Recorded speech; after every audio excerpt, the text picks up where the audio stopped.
C'est parti.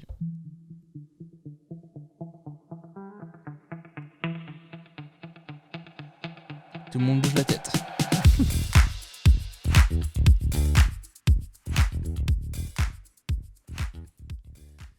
Hey, bienvenue à tous pour ce nouvel épisode de Vision by l'équipage. Aujourd'hui, je suis avec Paco et on reçoit Damien Maubert. Damien, bonjour. Bien le bonjour. Ça va, j'ai pas foiré le jingle. Non, c'est Paco qui l'a fait. C'est moi, je me suis dit, allez, pour une fois, c'est moi. Ok, d'accord, ouais. Ça va bien et vous? Ça va super. Ça va, très heureux de te voir aujourd'hui et t'avoir avec nous. Eh ben, très heureux d'être venu. Plaisir. Du coup, comment ça va se passer là? On est parti pour un petit moment ensemble. On va discuter de ton parcours, de ce que tu fais aujourd'hui, de par où tu es passé pour en arriver à ce que tu fais aujourd'hui. Ça marche. Et du coup, pour faire ça, est-ce que tu peux nous faire un petit sommaire là, de l'émission? Est-ce que tu peux nous dire un petit peu qui tu es Je me suis pas préparé à ça. C'est vrai que c'est le truc, premier truc, c'est vraiment, mais genre, je commence déjà avec une anecdote, on n'a même pas commencé. Je ne sais pas, je suis très mauvais à me présenter. Okay, ouais. Je sais pas si c'est un truc qu'on vous dit souvent, genre sur ce que vous avez fait avant en podcast, mais je suis très mauvais à ça. Parce que du coup maintenant on en parlait vite fait tout à l'heure, mais le fait de faire plein de projets différents qui n'ont rien à voir, je sais jamais quoi axer le plus. Mais du coup, pour me présenter, je dirais que aujourd'hui je suis réalisateur et producteur en audiovisuel, essentiellement clip et sur les réseaux sociaux, du coup Twitch, YouTube. Voilà, comme ça je me présenterai comme ça aujourd'hui. Mais voilà, sinon à côté, voilà, plein de casquettes, à travailler aussi dans la télévision, travailler, du coup voilà, je fais un peu de création de contenu sur les réseaux. Et voilà, quoi, de l'entrepreneuriat un peu, voilà. On en parlait aussi tout à l'heure. Donc voilà, c'est vraiment l'exercice sur lequel je ne sais jamais quoi axer. Du coup, généralement, je le fais en fonction de qui j'ai en face. Quand je suis avec des jeunes, je suis en mode, je travaille de la réalisation de clips, vidéos sur les réseaux sociaux et tout. Si je suis face à des gens plus âgés, ça va être, je travaille dans la télévision. Oui. M6, W9 et tout. Ah ouais, okay, ça marche. Gage de sérieux. Ouais, c'est ça. Ouais. Bon, au moins, ils ont une rêve qu'ils connaissent. Parce que si je leur dis, voilà, sûr. je travaille sur YouTube et je leur sors 3 YouTubeurs, ils sont en mode... 3 YouTubeurs. Je dis 3 YouTubeurs. Sur le site, je dis par exemple Camille LV, Guizy et Raven. Ouais, mais Daron, c'est possible qu'ils connaissent pas. Si okay. Guizy, parce qu'on a travaillé ensemble. Mais du coup, c'est vrai. Mais sinon, voilà. C'est... Ok. Et donc, on va revenir en arrière et... Tu viens d'où? Qu'est-ce que tu as fait comme études? C'est quoi le parcours? C'est quoi les premières années du parcours? Les premières années. Alors moi, je viens des Deux-Sèvres, voilà, dans le Poitou-Charentes. J'ai été dans un dans un collège du coup, voilà, où j'ai fait un peu déjà mes premiers pas dans l'audiovisuel. Je savais déjà depuis longtemps que je voulais quand même faire de l'audiovisuel. Je savais qu'à la base, je savais pas trop quel corps de métier je voulais faire. J'ai eu une période où je voulais vraiment peut-être faire humoriste, comédien. Puis du coup, il y a très vite la réalisation parce que du coup, je me suis lancé, comme beaucoup, sur YouTube il y a genre 10 ans, ma chaîne YouTube, et je m'y suis donné vraiment à fond. De la petite notoriété dans mon collège de 150 personnes, attention, voilà. C'est déjà ça. Ouais, il y avait au moins toute la 4e B qui me connaissait. Ouais, non, de fou. Grave. On faisait pas de selfie parce qu'on n'avait pas au téléphone et on n'avait pas beaucoup. Enfin, c'est déjà un peu mieux. Bon. Et du coup, après, je suis passé dans un lycée, tu vois, où j'ai fait un cinéma audiovisuel. Du coup, en option, c'était grave cool. Le lycée Joseph Desfontaines de Mel, voilà. Mel qui est connu juste pour la ville de Ségolène Royal. Vraiment, il n'y a que ça. Okay. Et sinon, après, je suis parti faire un BTS audiovisuel du coup à Cannes, en option métier de l'image. Et donc voilà, c'était sur 2 ans, très enrichissant. C'est là où j'ai commencé à faire pas mal de rencontres qui ont été assez importantes du coup sur la suite du parcours jusqu'à aujourd'hui en tout cas. Parce que du coup, c'est de là où je me suis entouré des premières personnes en fait, avec qui je travaille encore aujourd'hui, pour certaines. Et parce que c'est un peu le moment où tu développes un peu ton processus créatif, vraiment ce que tu as envie de faire. Et puis chacun trouve un peu vraiment son intérêt dans l'audiovisuel, notamment à Cannes. Je sais que j'avais des amis qui étaient plus destinés à faire chef-op, d'autres étaient plus destinés à faire de l'assistanat de mise en scène, d'autres savaient tout de suite que ça leur plaisait pas du tout, ils sont partis sur autre chose. Et moi, du coup, je savais que je voulais continuer dans la réalisation. Et donc de là, en fait, en terminant cette école, je suis monté sur Paris parce que Paris, 95% de l'audiovisuel en France, voilà, tu sais, genre, s'il fallait travailler, c'était un peu plus simple que dans le sud où il fait beau. C'est vraiment bien. Vraiment, c'est un truc, ça m'a manqué en montant vraiment sur Paris. Mais après, le travail, c'est vraiment pas la même. Enfin, le débouché n'est pas le même. Et puis voilà, sur Paris, c'est vrai qu'il y a plus facilement des relations qui se font. Et comme c'est un milieu de réseau aussi, du coup, je savais très bien que j'y trouverais plus facilement mon compte. Et donc, après le BTS, donc, je suis monté. Du coup, c'était début de l'année qui a suivi. J'ai commencé à rentrer en télévision. Et donc, de là, après, j'ai fait mes premiers pas en télévision, où j'étais chef opérateur. Du coup, en gros, je m'occupais pour vulgariser du coup le métier, en gros, des caméras, des placements de caméras qui étaient robotisés et la colorimétrie, du coup, des caméras, du coup, de l'image qui passait à l'antenne. Et du coup, j'en avais aussi quelques séquences de lumière aussi à gérer. Et j'ai commencé à travailler du coup sur l'émission de Jean-Jacques Bourdin, de Bourdin Direct, du coup sur RMC, avant de tranquillement faire un peu ma place dans la télé, trouver entre guillemets plusieurs employeurs avec qui travailler parce que j'étais intermittent du spectacle. Et donc j'ai commencé à travailler avec M6, W9, du coup RMC, BFM, etc. Où du coup je faisais des émissions ponctuelles. Et en parallèle de ça, du coup développer du coup sur le clip.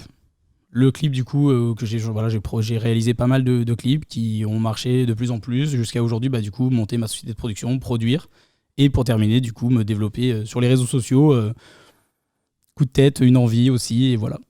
Et aujourd'hui écoute, je kiffe.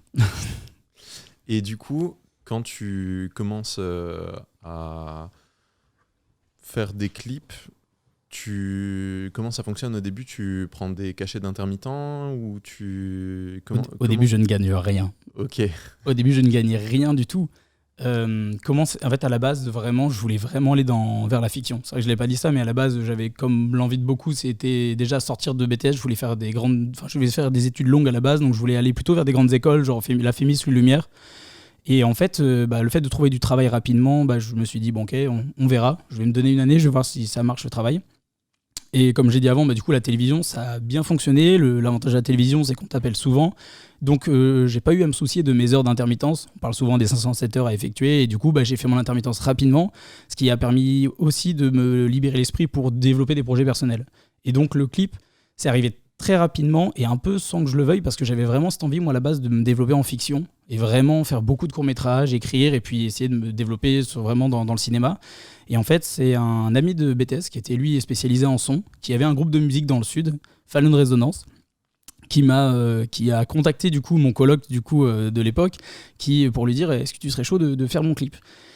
Et moi, mon coloc, comme je disais tout à l'heure, en fait, lui, il a décidé vraiment pendant le BTS de se spécialiser vraiment en tant que chef opérateur. Et il a dit, moi, je veux bien faire le clip, mais je serai chef op. Et du coup, Damien, lui, veut faire de la réal. Donc, Damien, ça peut le chauffer. Du coup, on s'est chauffé à le faire. On s'est dit, ok, on le fait tous les deux. Et on s'est dit, j'ai toujours été dans la démarche de faire les choses les plus professionnalisantes possibles. Vraiment, même quand j'étais au BTS, quand j'ai fait mes courts-métrages, j'ai fait des courts-métrages vraiment à l'américaine. Genre, on était genre 22 sur le tournage, tu sais. Mais on tournait au boîtier, tu sais, il y avait 2 assistants cam, il y en a un, il était là, quoi. Mais vraiment, tu vois, genre c'était un peu trop gros, tu vois. Et du coup, je suis resté un peu quand même dans ce truc-là parce que ça m'a toujours tiré quand même vers le haut, ce truc de on fait les choses en grand. Certes, du coup, on va se rendre compte qu'il y avait des nécessités qui ne servaient pas forcément à ce moment-là, quoi. Mais du coup, voilà, je me suis dit pour ce clip-là, on va essayer de faire ça bien. Donc avec mon pote, du coup, mon coloc, Corentin, on s'est dit vas-y, on se met à fond là-dessus. Toi, tu t'occupes vraiment de l'image et moi, du coup, j'ai géré toute la partie réalisation, mais au-delà de ça, du coup, la production aussi, quoi. Donc, on a écrit le clip, etc. Et on allait tourner dans le sud. Et de là, je me suis entouré vraiment de tous les étudiants du BTS de Cannes, on l'a tourné à côté, qui sont venus. En gros, je leur ai dit les gars, ceux qui sont chauds, expérience pro. Moi, je sais que quand j'étais au BTS, j'aurais kiffé vraiment qu'un ancien vienne et dise on a besoin de main, vous êtes chaud, on fait un tournage ensemble. Let's go, on attend que ça. Tu sais, quand t'es jeune, t'es avare d'expérience, t'attends que ça. Ouais. Alors du concret, en fait. Exactement, du concret, de fou, à côté de tout ce que tout ce que tu prends dans la tête toute la journée, toutes les informations. Tu dis, ok, du concret. Même si, l'avantage de ces études-là, c'est que il y en avait quand même pas mal dans l'école, mais du concret externe aussi, avec vraiment un regard extérieur, quoi, de tes profs qui ont l'habitude de faire les mêmes cours. T'es pas un élève, quoi. Exactement, t'es pas un élève, tu fais vraiment une collaboration avec des gens en plus que sont des amis, parce que du coup nous c'était des gens des personnes qui étaient juste une année en dessous de moi au BTS quand moi j'y étais, donc la majorité je les connaissais, quoi. Et du coup on l'a fait, mais vraiment pour rien, j'y ai laissé beaucoup d'énergie, j'ai été fatigué pendant 3 jours après ce premier tournage, mais j'ai kiffé. Et de là du coup j'ai fait d'autres clips, mais pareil, bénévolat quoi. Genre vraiment, j'ai jamais investi de l'argent de ma poche, c'était un truc important où je me suis dit en fait ça sert à rien si j'investis en fait de l'argent, je sais pas si je retrouverai mon compte au final, donc je me suis dit, à chaque fois j'essayais d'avoir des enveloppes assez cool avec les artistes avec qui je travaillais, mais mon objectif c'était d'augmenter à chaque fois. Et ce que j'ai fait entre chaque clip, et du coup, au bout d'1 an, je suis arrivé du coup sur des projets payés, du coup, où là, j'ai commencé à rentrer dans les contacts des productions, quoi. Mais au début, vraiment, bénévolat. Vraiment, zéro argent de côté, zéro cachet, 0 heure, que du temps de... Mais d'un autre côté, tu le fais parce que tu kiffes, tu le fais pour avoir de l'expérience et tu le fais pour avoir un portfolio un peu. Ouais, bah tout à fait, bah, tout réuni. C'est un peu bah, comme dans chaque métier, quand t'es passionné déjà, tu comptes pas tes heures, c'est comme tout. Et là, vraiment, bah, j'avais un peu enfin, voilà, je pense que le mot passionné, il veut un peu tout dire là-dessus, quoi. Genre, c'est vraiment, t'as l'envie, t'es encore avare de projets parce que tu sors d'études et tu as envie de faire tes propres projets. Et puis, il y a aussi ce truc que si t'attends que ça tombe, bah, il se passe rien. Donc, prendre les devants. Alors, du coup, je suis rentré dans ce truc-là déjà à démarcher des artistes, quoi. Ça m'a plu parce que le premier, bah, il est tombé un peu du ciel, où c'est un peu mon pote qui m'a dit on a besoin d'un clip. Et on a essayé de le faire de manière qualitative. Et lui, il voulait que ça soit quali parce que bah, lui, il venait aussi du BTS audiovisuel. Donc, il avait une notion de l'image, une notion de ce que c'était qu'avoir un clip vraiment professionnel, quoi. Donc, on a essayé de faire un rendu le plus professionnel possible, qui est, enfin, vraiment que je suis fier encore aujourd'hui, tu vois, de ce qu'on a fait pour les moyens qu'on avait. On a loué des caméras, etc. Et bah pour ceux qui ont suivi, c'était pareil, quoi. C'était vraiment essayer de se donner les moyens, à la recherche un peu de l'adrénaline aussi. Et puis après, il y avait ce truc-là tu vois, on parlait un peu vite fait de marche tout à l'heure, tu vois. J'avais un peu cette envie de monter les marches. Ouais, et là, okay. t'as un peu ce truc-là de les marches, c'est bête à dire, mais c'est au tout début, ce qui ne veut rien dire par la suite, mais c'est un peu les artistes, tu sais. Genre, tu fais ton premier clip, tu fais 5000 vues, tu vois. Mais si tu fais un plus gros artiste, bah du coup, tu sais que tu vas t'associer et faire plus de vues. Et il y avait un peu ce truc-là de me dire, putain, le prochain clip, faut que certes il y ait plus d'argent pour que bah on puisse se faire plus plaisir d'un point de vue artistique, d'un point de vue confort de tournage, mais il y a aussi ce truc de, s'il y en a un artiste plus connu, bah on va faire plus de vues, donc plus de visibilité, donc ça va aider à faire encore mieux après, quoi. Ouais, et du coup, c'était un peu l'objectif de faire ça, quoi. Donc j'ai m'y retrouvé là-dedans, dans tous ces aspects-là, quoi. Et d'autant plus que, du coup, à ce moment-là, tu bosses avec la télé et tu bosses donc en tant que chef-op, c'est ça ?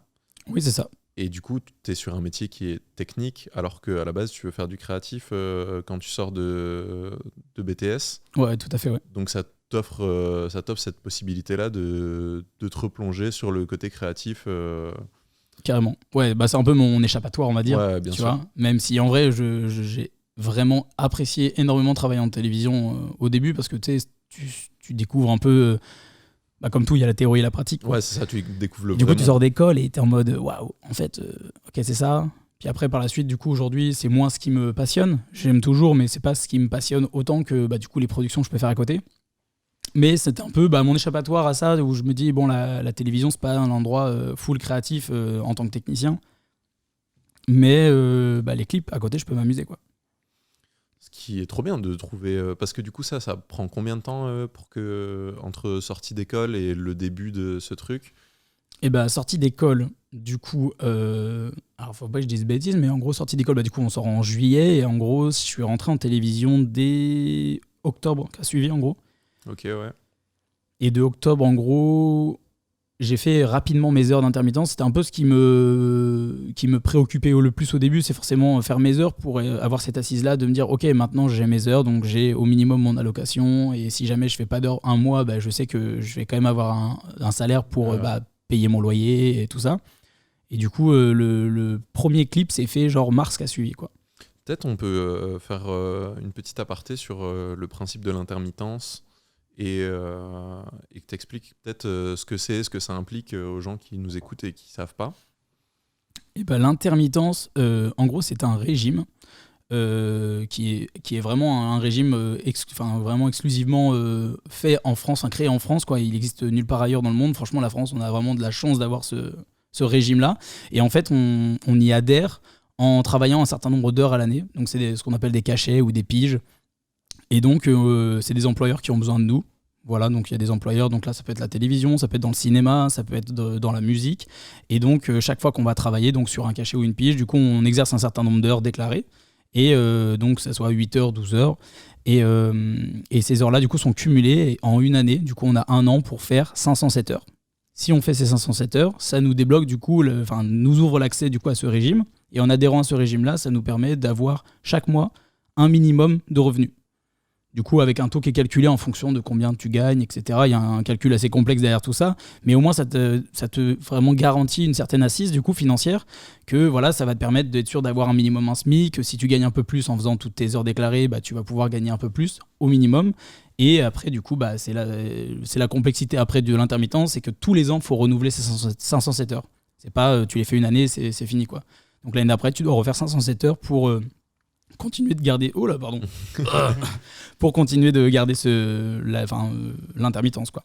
Ah, ok. Voilà, je sais pas si j'étais assez clair. Non, c'était bien. Je pense que c'était compréhensible. J'espère que j'étais assez clair.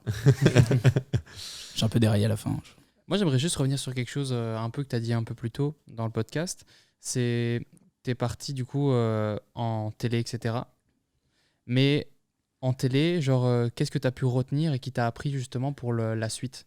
Genre, parce que t'es passé du coup de l'école, etc., à tout ce qui était genre plus de la théorie à de la pratique. Est-ce que tu as apprécié justement ce côté pratique et est-ce que ça t'a appris plus de choses que tes simples études? Très bonne question. Ça m'a appris, oui, forcément, t'apprends toujours quand tu fais de la technique, enfin que tu viens sur le terrain. Je m'attendais peut-être à une plus grosse claque, je pense. Après, il y a aussi le fait que, naturellement, en fait, on était quand même très bien préparés dans l'école où on était. Et en fait, je suis pas tombé genre en mode vraiment dans un endroit où je connaissais pas du tout, quoi. Genre vraiment, on est formé pour arriver dans ces milieux-là. Et tous les ans, d'ailleurs, il y a des jeunes qui sortent de BTS qui rentrent en télévision et qui viennent exercer du coup différents postes en télévision, que ce soit ingénieur du son ou que ce soit chef plateau, ou qui viennent en tant que cadreur, etc. Et donc, du coup, nous, vraiment, enfin, moi, quand je suis arrivé, du coup, parce que je suis arrivé, ce qui est drôle, c'est que du coup, je suis arrivé en même temps que du coup, mes colocs à l'époque, qui sont aussi rentrés dans la télévision. Donc, c'est pour ça que j'ai dit nous, naturellement, avant. Je sais que du coup, on parlait de ça le soir, en mode, on a fait ça aujourd'hui, etc. et tout. Les différentes émissions, mais genre, ça m'a apporté vraiment, d'abord, des étoiles dans les yeux pour commencer. Hein. Ça, c'est vrai, c'était marrant. Genre, tu commences à te croiser un peu des restats de la télé, tu sais, t'es en mode, c'est marrant, aujourd'hui, j'ai fait une émission. Déjà, Jean-Jacques Bourdin et tout, t'es en mode, je suis avec Jean-Jacques Bourdin aujourd'hui. Oh, dis donc, il va faire un face-à-face et tout. Il a reçu, je sais pas, il y a une personnalité politique et tout. Il y a Benoît Hamon qui passe aujourd'hui. Demain, il y a Sarkozy, machin. Et puis, du coup, tu te retrouves en fait avec des personnalités publiques et politiques, quoi. Donc, ça, du coup, ça, c'était déjà le premier step, tu sais, du milieu où tu commences à t'habituer de voir des personnalités. Mais d'un point de vue technique à côté, en fait, j'ai appris des choses, mais ça m'a pas plus marqué que ça parce que je pense que c'est pas ce qui m'animait au fond le plus. Ok. Tu vois, je pense là, ce qui m'a le plus vraiment, là où j'ai vraiment appris énormément, c'est vraiment genre quand j'ai commencé à faire mes propres projets à côté, où j'ai commencé à travailler des boîtes de production sur des clips, où là du coup j'étais dans ce que j'aime. Il y avait un intérêt vraiment économique, production, du fait d'avoir les idées, mais pouvoir que ça soit quand même possible de le mettre en place, quoi, et que ça soit pas des on va faire des plans en hélicoptère sur la Tour Eiffel. On n'a pas le budget. Voilà, non, du coup, la télévision, ça a été vraiment très formateur, mais je ne saurais pas trop quantifier vraiment ce que ça m'a apporté d'un point de vue technique. Je sais, j'ai pas eu, en tout cas, tu vois, j'ai pas de déclic de me dire, ah ouais, c'est quand je suis arrivé, la claque. Surtout que maintenant, en vrai, tout ça, tu le mets toujours sur la table quand tu travailles, etc. Du coup, c'est devenu plus des automatismes et tu t'en rappelles certainement peut-être plus, tu vois, aussi. Ouais, c'est possible. Peut-être que ça se trouve, il y a 2 ans, j'aurais été en mode, c'est un truc de ouf. Je suis hyper enrichi. Et là, maintenant, c'est vrai que le faire quotidiennement, je de moins en moins en télévision, mais c'est vrai que maintenant, c'est devenu des automatismes. Et c'est vrai que c'est pas en télévision, c'est pas il y a des métiers beaucoup plus techniques qui existent. Et donc, forcément, naturellement, je pense que ces métiers-là, je sais que l'un de mes colocataires, justement, était du coup en télévision. Il travaillait, lui, vraiment dans le côté plus maintenance et tout. Et lui, vraiment, il apprenait beaucoup de choses d'un point de vue technique, quoi. Alors que moi, tous les jours, du coup, c'est un peu le même processus, quoi. Ce qui changeait, c'était la trame de l'émission, les invités, la mécanique qui se mettait en place. Mais sinon, le fait de cadrer des caméras, le fait de gérer des colorimétries, en fait, t'apprends à le faire. J'avais appris à le faire quand j'étais en études. Donc, en fait, j'ai juste réappliqué avec un modèle et une façon, un process différent, du coup, à la télévision. Surtout ça, en fait, que j'ai appris, c'est à savoir te dire, en fait, ok, on t'a appris quelque chose, c'est savoir t'apprendre, en fait, chez le voisin, en fait, on fait pas de la même manière. Le fond reste la même chose, on va chercher exactement à faire des beaux cadres, on va chercher à faire une belle vision, une belle colorimétrie d'image, tu vois. Mais juste qu'on va pas utiliser les mêmes interfaces, les mêmes process. Donc c'est là où ça a été enrichissant, c'était de varier un peu, tu vois, à M6, t'as pas le même matériel que quand tu travailles à RMC, que quand tu travailles justement sur d'autres émissions. Et du coup, c'est ça qui a été enrichissant. C'était le côté de varier un peu les plaisirs. Ouais, c'est un peu ça au final. Ouais. De voir Bien sûr. plusieurs cadres de travail et tout. Ouais, carrément, c'est vrai que c'est vraiment pas des mêmes mentalités. Mais c'est comme dans chaque boîte, en fait. Bien sûr, ouais. Chacun a sa manière de procéder, de travailler. Et du coup, ça a été vraiment très enrichissant. Et surtout, le fait de travailler en tant qu'intermittent, du coup, tu travailles avec beaucoup de gens très différents, quoi. Tu as des personnalités vraiment différentes. Et du coup, voilà, il y a des boîtes, notamment le groupe RMC BFM, parce que c'est le même groupe, avec BFM Business, BFM Paris, etc. C'est vraiment très jeune comme boîte. On dirait pas, on penserait justement que BFM, on pourrait croire que BFM TV, c'est beaucoup de jeunes qui sont à la technique derrière tout ça, essentiellement. Alors que des boîtes comme justement M6W9, il y a beaucoup de personnes beaucoup plus âgées, tu vois, dans ces boîtes-là. C'est des process qui sont beaucoup plus installés aussi. Donc vraiment, la rigueur n'est pas la même. C'est vraiment intéressant par rapport à ça, quoi. Ouais, c'est une autre façon de fonctionner. Ouais, tout simplement. Ouais. Que tu découvres à chaque fois que tu changes. Mais c'est trop cool. Parce que derrière toi, je présume, maintenant, donc, on va avancer doucement, mais on peut déjà faire un petit bond. C'est qu'aujourd'hui, toi, tu bosses avec des équipes et sur tes projets, tu as des équipes à gérer, tout ça. Et peut-être que aussi avoir vu tout ça en interne, différentes façons de fonctionner, ça peut aussi jouer sur la façon dont maintenant, toi, tu bosses avec tes équipes et tout ça. Je sais pas si c'est le cas. Je dirais que pas énormément. Ok. Parce que la télévision n'a rien à voir avec un tournage de fiction. En fait, vraiment, ça n'a rien à voir. Les process ne sont... Ouais, ça n'a rien à voir. En fait, c'est juste que déjà, l'interface, le matériel n'est pas le même, quoi. Quand on va tourner un clip, on a une seule caméra, du coup, et toute une équipe qui travaille pour le même plan, qu'on va tourner dans un ordre défini, du coup, qui est travaillé, etc. Alors qu'en télévision, on a 15 caméras qui tournent en même temps, avec des cadres sur chaque caméra. Du coup, voilà, il y a le processus en fait de création n'est pas du tout le même. Du coup, que ce soit la préparation, il n'y a pas vraiment de pré-production quand tu vas à la télévision, quoi. Il y a une émission qui va être tournée, on sait qu'il va y avoir genre la pré-production, moi en tant que technicien, en tout cas la télévision, c'est genre on me dit tu dois venir à telle date, tel jour, et du coup je vais là-bas et puis je fais mon taf la journée, je pars, et du coup l'émission a été tournée, et puis elle est tournée comme ça tous les jours, et quand c'est pas moi, c'est quelqu'un d'autre. Du coup, il y a un rituel qui se fait qui est vraiment très différent. Je me suis effondré sur ma chaise. Que du coup, alors que le clip, c'est vrai que du coup, j'avoue que j'ai un peu appris sur le tas ça, en faisant justement d'abord que de la réalisation, où c'est là où, en fait, d'avoir fait mes petits projets au début, mine de rien, en la jouant un peu grand, comme je disais tout à l'heure, et en fait, j'ai appris à manager ces moments-là. Et en fait, j'ai un peu appris tout seul sur ce truc-là, vraiment ce côté de management, parce qu'en télé, j'ai pas eu à manager vraiment d'équipe, quoi. Enfin, c'est vraiment pas du tout la même chose, et surtout que c'était pas moi le chef, quoi. Oui. Tu vois, c'est pas moi qui ai dit en mode là, on va faire le plan comme ça, et du coup, l'entrée, non, Bourdin, il va regarder là, ok. Non, vraiment pas, tu vois. Moi, j'étais en mode, tu fais ça, tu sais, oui, d'accord. On va faire ça, tu vois. Et du coup, vraiment très différent. Et donc, c'est pour ça qu'en clip, du coup, j'ai appris plutôt step by step, en fait.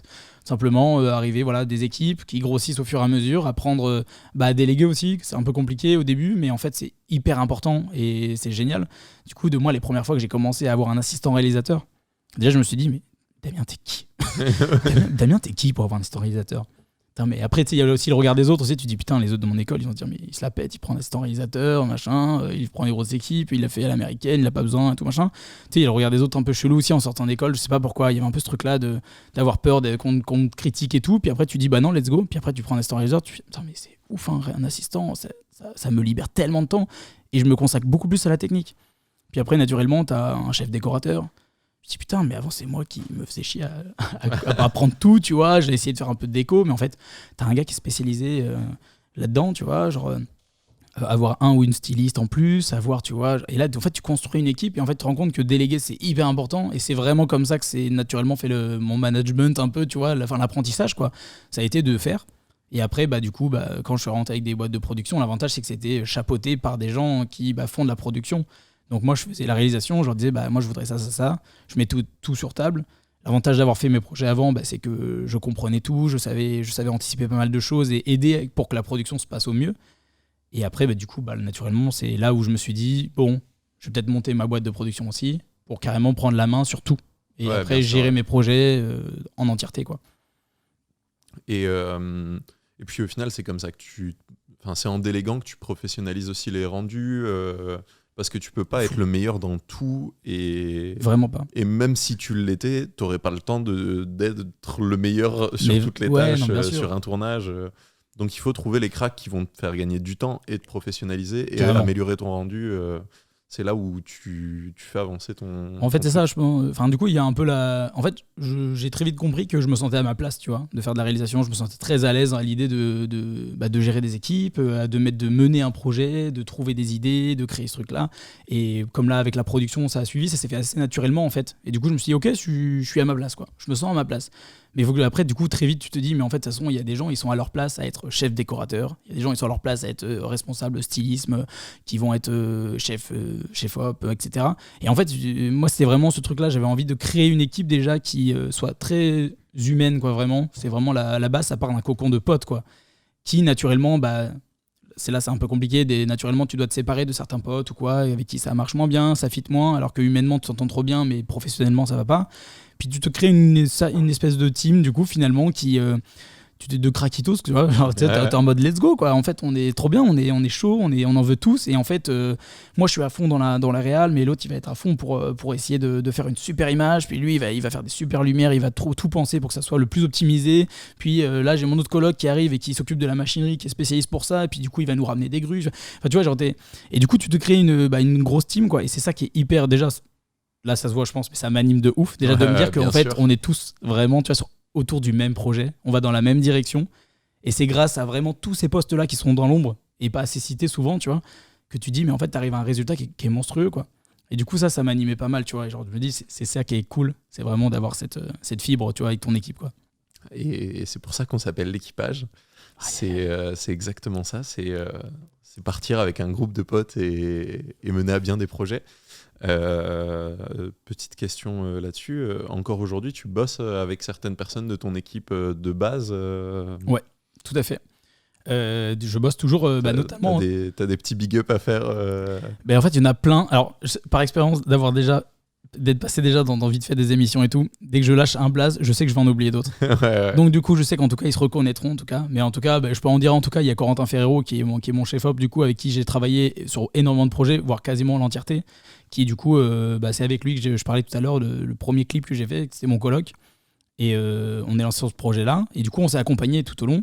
Et du coup, voilà, je le rappelle à chaque fois que j'ai un projet et tout, on travaille régulièrement ensemble, du coup, dès que j'ai des projets.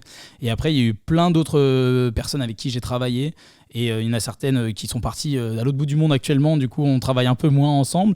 Mais quand ils reviendront, je sais qu'on travaillera, que je continuerai de travailler. Et là, dernièrement, justement, j'ai fait un projet où j'ai rassemblé beaucoup de potes avec qui soit j'avais pas travaillé depuis longtemps, soit on n'avait jamais eu l'occasion de travailler ensemble. Et là, j'ai fait vraiment un gros crew de potes de base d'école et de rencontres sur Paris. Et ça, c'est vraiment un plaisir de travailler avec des potes. De toute façon, vous le voyez avec l'équipage ou quoi. Ouais, c'est ça. Quand tu travailles avec des potes, en fait, déjà, il y a un peu cette sensation de pas travailler. Puis surtout, quand tu fais un projet que t'aimes bien, c'est d'autant plus enrichissant, quoi. Ouais, Tu te dis, c'est sûr. cool, quoi. Bien sûr. Ça fait plaisir. Je rebondis sur le fait que tu te trouves très à ta place où t'es et tout, c'est top. À chaque fois. Ouais, c'est bien. C'est bien. C'est bien, T'as mec. fait du chemin. Ouais.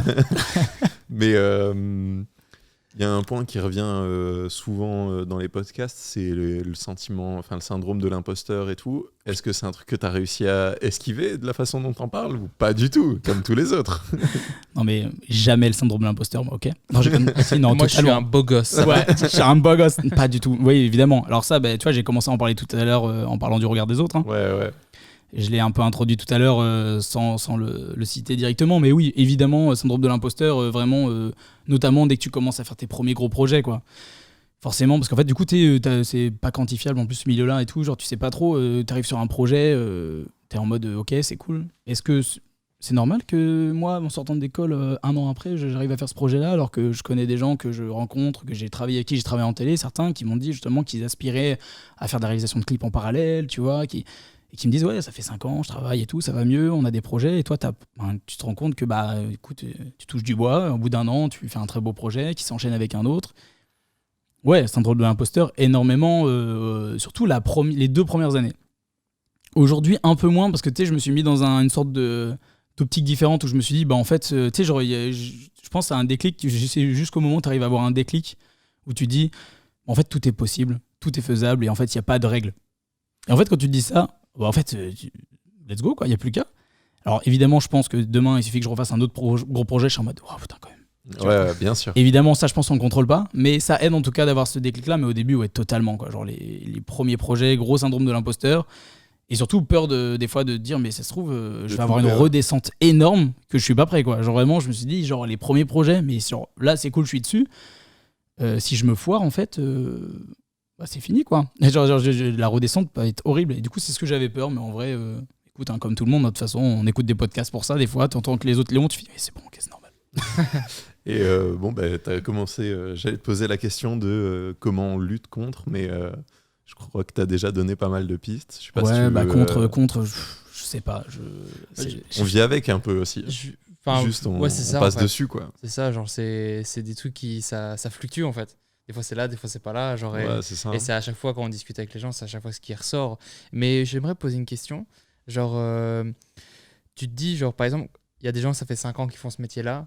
Et genre, ils commencent seulement à faire des gros trucs après 5 ans. Toi, après 1 an, tu le fais. Genre, est-ce que tu sais, c'est une question difficile, hein, genre, je pense, mais est-ce que toi, tu sais pourquoi tu as eu cette facilité, justement, à aller plus vite que les autres, tu vois? Parce que je suis un beau gosse.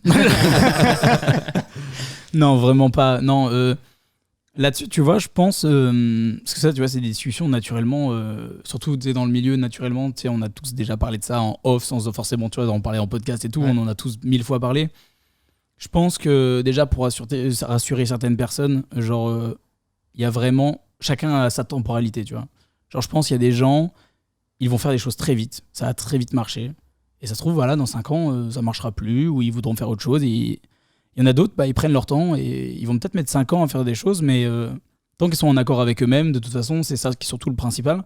Du coup, je pense vraiment, il y a un peu ce truc-là de comment toi t'es, parce que moi, je sais que je suis quelqu'un qui j'aime tryhard, j'aime y bosser, et je suis passionné, j'adore, et je peux me focus sur des trucs, mais à ne pas dormir, tu vois, et à essayer de me dire, ok, essayer de penser le truc le mieux possible. Du coup, ce qui fait que naturellement, je sais que oui, en 1 an, du coup, j'ai réussi à faire des projets que bah, dans mon entourage, certaines personnes ont mis plus de temps. Mais en soi, est-ce que c'est vraiment ça la fierté? Je sais pas, tu vois. Genre, parce que ça se trouve, j'ai mis 5 fois plus de mon énergie que lui, tu vois. Et lui, bah, il y allait en mode pépouze, il est à son rythme, tu vois. Donc, du coup, finalement, c'est voilà, genre, tant mieux pour moi, du coup, parce que c'est en accord avec moi-même et j'avais pas la patience d'attendre longtemps pour le faire. Mais après, un remède, pas spécialement, quoi. Genre, voilà, genre. Je pense que je pourrais pas dire, on ferait la même chose, ça marcherait pas du tout, tu vois, et j'aurais mis beaucoup plus de temps, j'aurais fait d'autres rencontres, ça se trouve, je serais passé. Enfin, c'est un peu complexe, mais voilà, je sais pas si j'ai assez répondu. Après, déjà, on t'a présenté une opportunité, tu l'as saisie. Oui, mais ça, de toute façon, c'est que ça la vie, j'ai l'impression aussi. Hein, donc, bien sûr, et je pense que ça, c'est trop important, il faut trop se le mettre en tête, c'est qu'il faut pas regretter d'en avoir loupé, mais il faut saisir celle qu'on te tend. Ouais, et je te dirais même, tu vois, il y a une part de hasard là-dedans, dans le sens où... il y a une part de chance. Parce que tu vois, genre, ce projet-là me serait arrivé à un moment où, admettons, je serais toujours dans mes délires de faire à fond de la fiction, je serais en train d'écrire à ce moment-là et le projet de faire un court-métrage. J'aurais dit non à ce clip. J'aurais jamais testé, peut-être, de faire des clips. Ouais, ce monde-là, ouais. T'aurais jamais mis ton pied dedans et tu serais peut-être pas ici, quoi. Oui, c'est vrai. Ou alors pour toute autre chose, ça se trouve. Ou alors pour carrément autre chose. Tu travailles dans la botanique. Non, oui, c'est sûr. Mais en fait, ça, c'est un peu des... Bah, de fond, c'est comme tout, quoi. C'est des opportunités. Il faut savoir les saisir et savoir dire oui. Moi, c'est pareil. Par exemple, tu vois, c'est un truc, ça, je sais que je pense... Ah, ça, éventuellement, je pourrais dire ça. C'est vrai que ça me fait penser à quelque chose. C'est que j'adore le côté yes man, tu vois.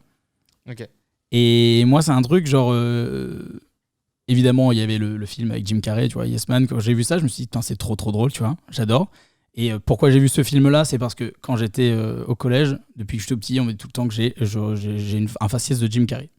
Okay. On met ça tout le temps, on me dit, je sais pas putain. comment on le prend. Mais Je savais pas comment on le prend et tout, parce qu'avant, genre, j'ai des photos, c'est vrai que ça me faisait peur moi-même, tu vois, genre vraiment quand j'avais pas de barbe et tout, j'étais en mode, ok, tu vois, genre, ok, Jim. Et du coup, de là, je me suis dit, ok, Jim Carrey, je connais pas assez, je regarde des films, et je me souviens que ce film-là m'a vraiment marqué, parce que j'étais en mode, putain, mais Yes Man, trop stylé, tu vois, de dire oui, c'est vrai que ça peut t'ouvrir autant ça peut te faire des dingueries, mais autant les dingueries, à chaque fois, ça fait des bonnes anecdotes, et autant dire oui, bah... ça coûte pas grand chose, quoi, finalement.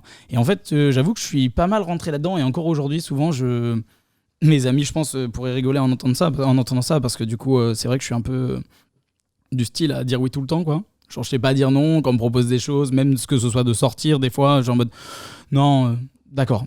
Tu vois, genre, et ben dans les projets, c'est un peu la même chose. Quand on me propose, j'ai toujours du mal à dire non.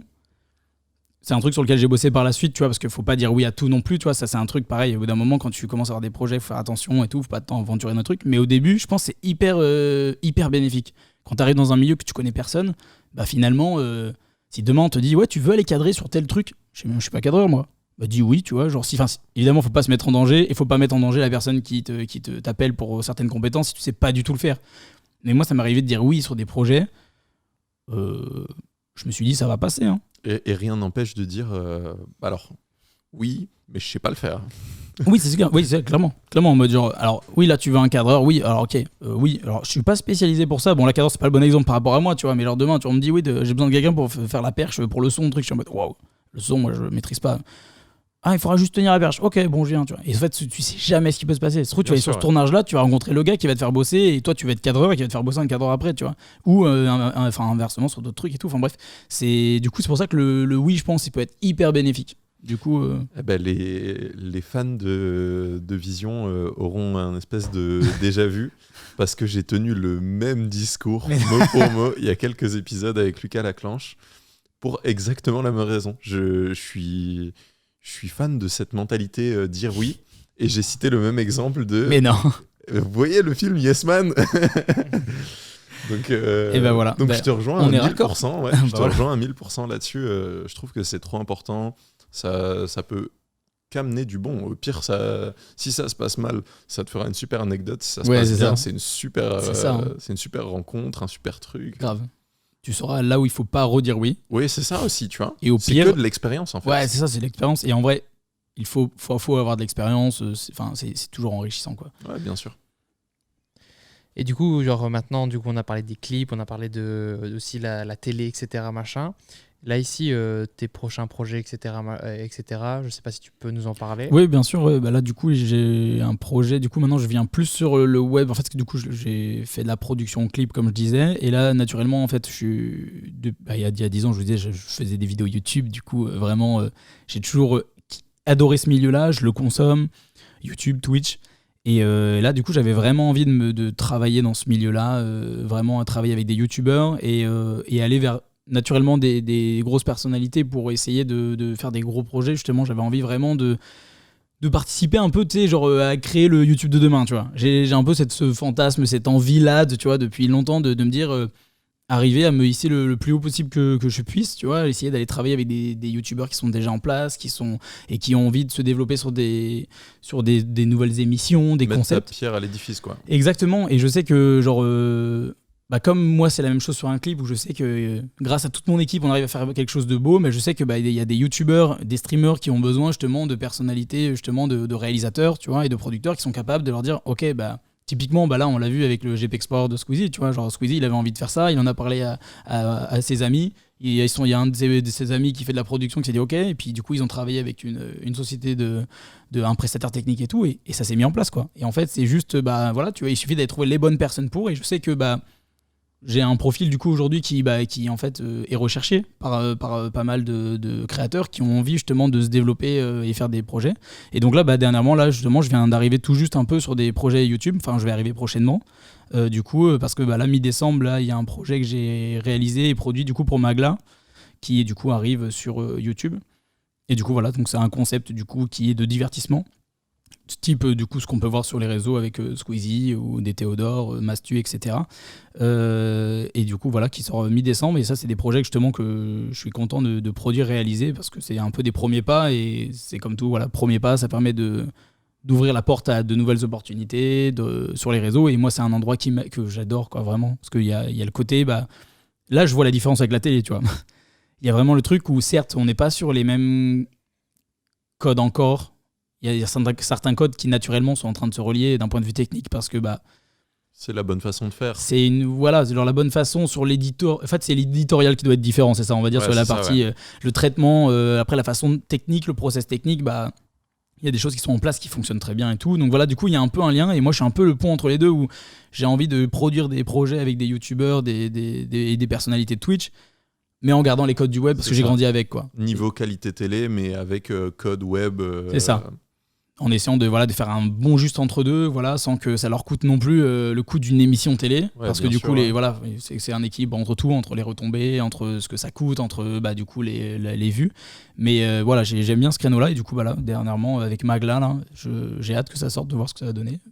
Mais je me permets de rebondir. On en a parlé rapidement en off, et c'est un sujet qui me passionne, d'autant plus que on est proche de Guizy. C'est des sujets de conversation qu'on a. Je sais qu'on partage un peu un avis sur le Twitch et le Twitch game et le YouTube game qui se crée, et le niveau de professionnalisme, à quel point c'est en train d'avancer, et le niveau de qualité en fait de ce qu'on peut nous proposer aujourd'hui en France, en FR. Ça défonce. Ça tue. Et je sais pas si tu veux prendre la parole sur ce point. Si tu veux non, mais je suis comme toi, je suis ultra fier en fait de ce qu'on fait en France. C'est vrai que même d'un point de vue mondial, vraiment sur Twitch ou sur YouTube, on a quand même des sacrées productions quand même. On a des bons leaders, quoi, genre que ce soit Squeezie qui nous lâche un GP Explorer, mais là on voit justement Amine et Billy Amine qui sort le France-Espagne sur Twitch. Du coup, production télé, mais avec tous les codes du web. Et c'est monstrueux parce que du coup, c'est drôle. Jamais à la télé, on aurait pu voir un France-Espagne et faire une entrée en musique comme ils l'ont fait sur les Espagnols. Et puis d'avoir un Gilsey dans les buts qui garde son bonnet, tu vois. Ouais. Tu vois, c'est les petits détails comme ça, moi, ça me tue de rire. Tu voyais Jean-Luc Reichmann sur le terrain, là ? Non, mais c'est ça, c'est incroyable. Et en fait, du coup, c'est vraiment les codes de la nouvelle génération qui arrivent, avec des productions qui commencent à être vraiment énormes, et qui se rapprochent, qui sont même là les mêmes en l'occurrence que sur de la télévision, quoi.